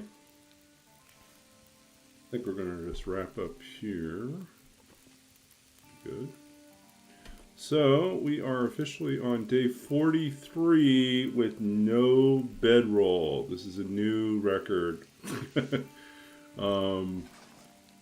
Yeah, not an enviable one.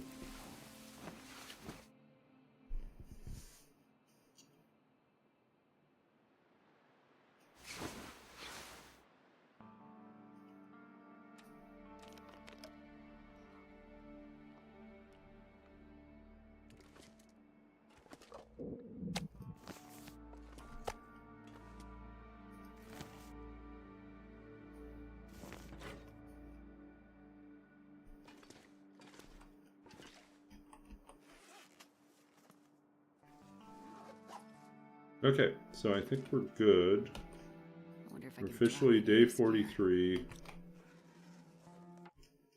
We have killed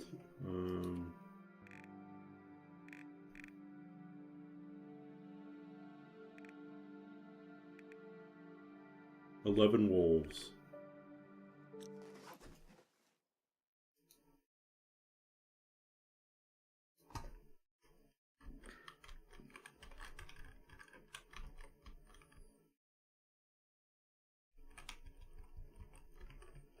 We've gone to town.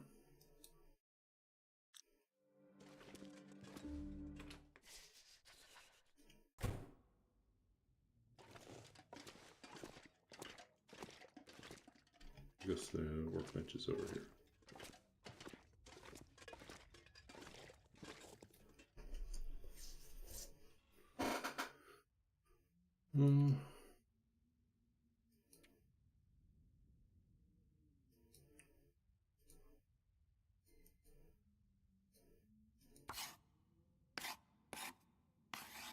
Man, all I can think about is food.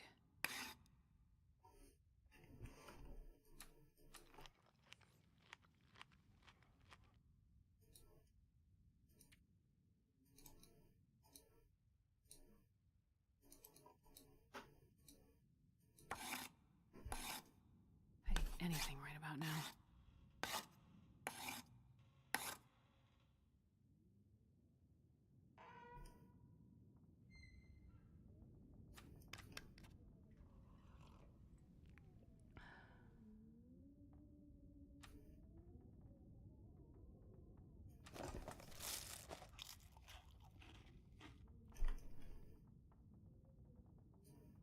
I'm not sure I can carry much more.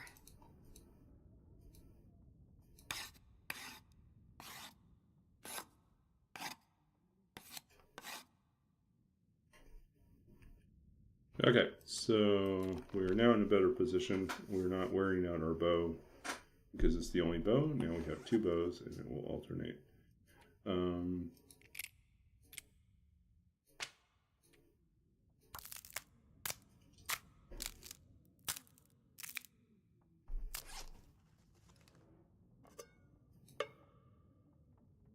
We're at currently 11, 12, 13.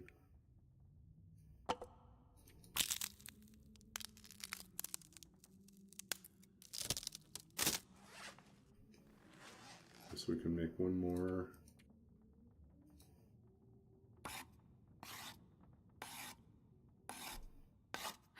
course.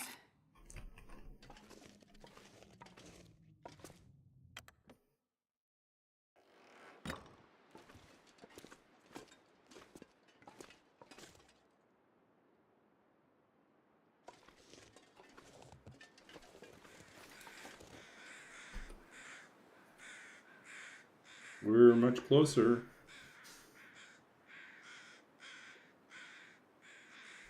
Okay. Lots to do next time. And this pack is getting kind of heavy. Got to cook up the other wolf and the rest of the deer, and we have to cook up this wolf. And that might be enough. Could be.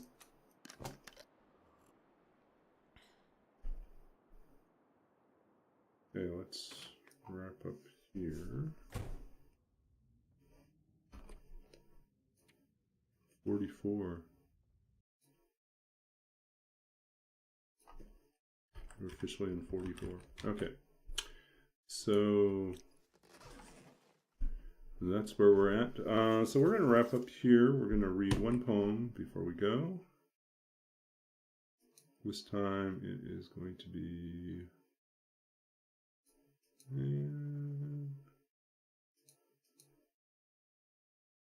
we just did Letter from Home.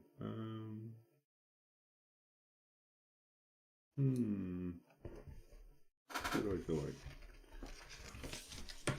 What do I feel like today? Do I want to go back?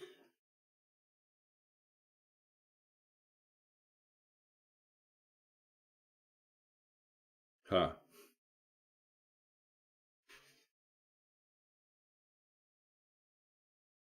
Let's see.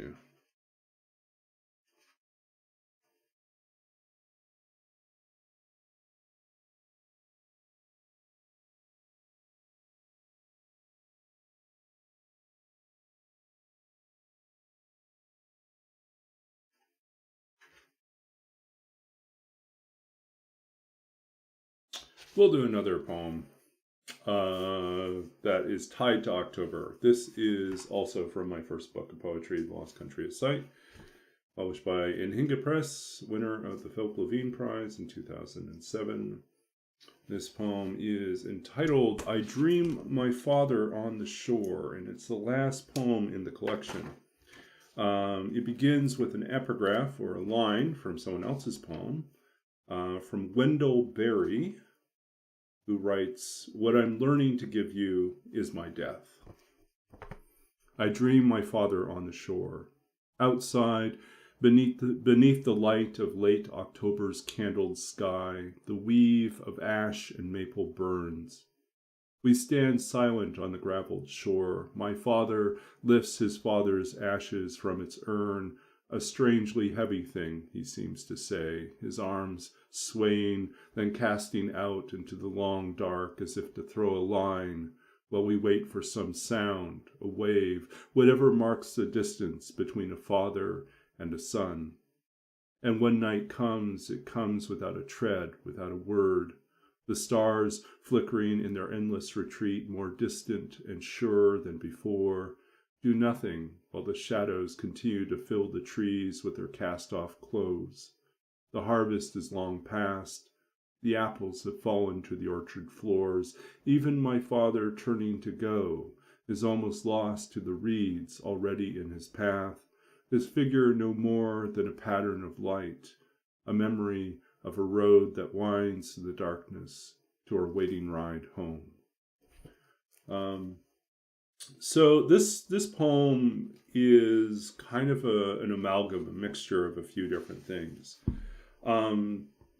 It is something of it references the account. Like, I wasn't there when my father and his siblings took his father's ashes out to the shores of Vancouver Island and cast them on the water. Some of the ashes. I don't know if they cast all of it out, but so my grandfather, that's what, they did with his ashes. And, so I only had the secondhand account of how this worked out. And then years later, after I lost my father,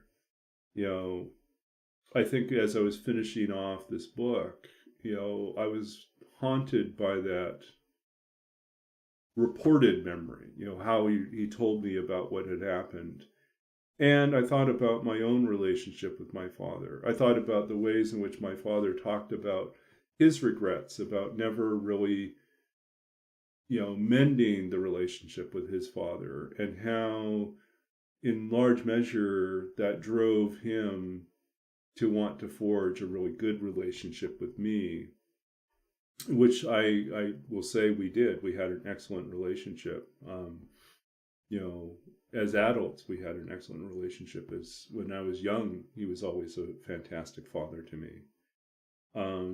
But there is that thing that kind of lurks in the darkness about the distance between the father and the son. There's always something that, whether that's the distance between, any son and any father, or the distance between what it means to be a father after you've been someone else's son, and then one day you wake up and you realize you're a father. Now, that part hasn't happened for me, right? I haven't married, I don't have kids. I don't know what it means to be a father. But for my father, that was definitely something that he had to go through. And there was a moment in the phone call when he told me, that he called me when I was in school to tell me that his father had passed away. And I remember that phone call very distinctly because it was the first time that I heard in my father's voice. I heard him not as my father. I heard him as someone who had just lost his father, that he was a son in that moment. And I realized that one day that would be me. One day I would be grieving my father's death. And that's kind of where the poem is ending, And the other part of this poem is that it actually began in a very different form.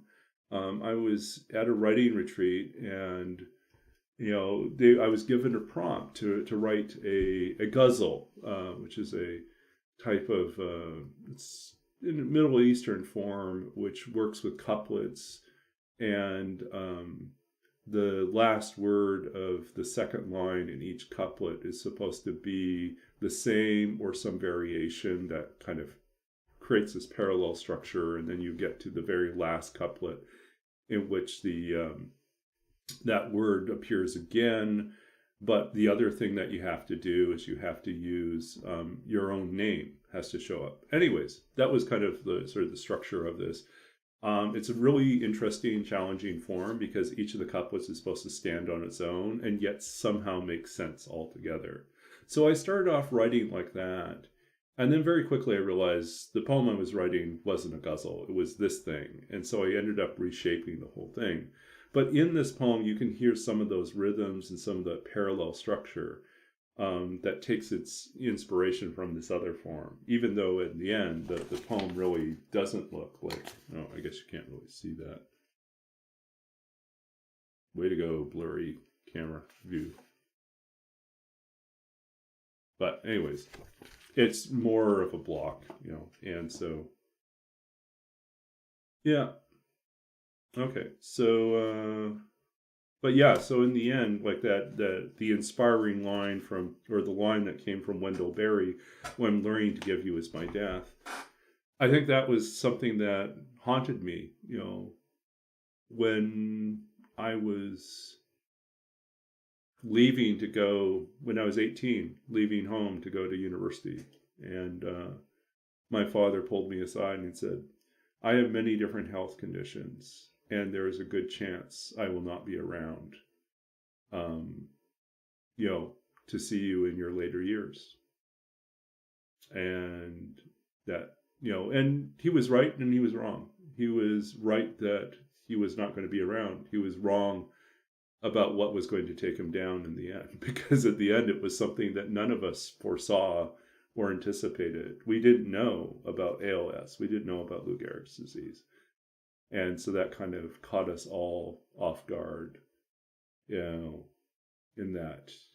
the year that he was became ill, and he retired at 59 and didn't make it to 60. So, anyways, it's kind of a somber note to end on, but the poem ends on kind of a kinder note. It's sort of the idea that, you know, even as he's turning to go, there's something about it that is still beautiful, that there is a ride home, there is a way, a place to go. So it's kind of something of a reunion, I think. And, you know, for some of us, it exists in literature, in art. We create that reunion. And then also within our faith, if we practice some sort of faith, then maybe we believe in that reunion of some sort. But yeah, I'm grateful for that, and I'm going to wrap up, and we'll find someone to raid. So let's get ready to go here. Who can we go raid? Thanks for hanging out with me tonight. Thanks for choosing Babbaginator Flights. It's always a pleasure to serve you. And Chimi is up. Wow, we got, I don't know what it is, but lately we haven't had near as many people streaming The Long Dark. Everyone just waiting for the next update? I don't know. Okay, so we're going to drop in on Chimi, and let's see, raid. Okay, get this raid set up. Thank you all for hanging out with me. I'm going to wrap up here. We're going to head over to Chimi's, and I'm going to get some sleep. So take care and good night.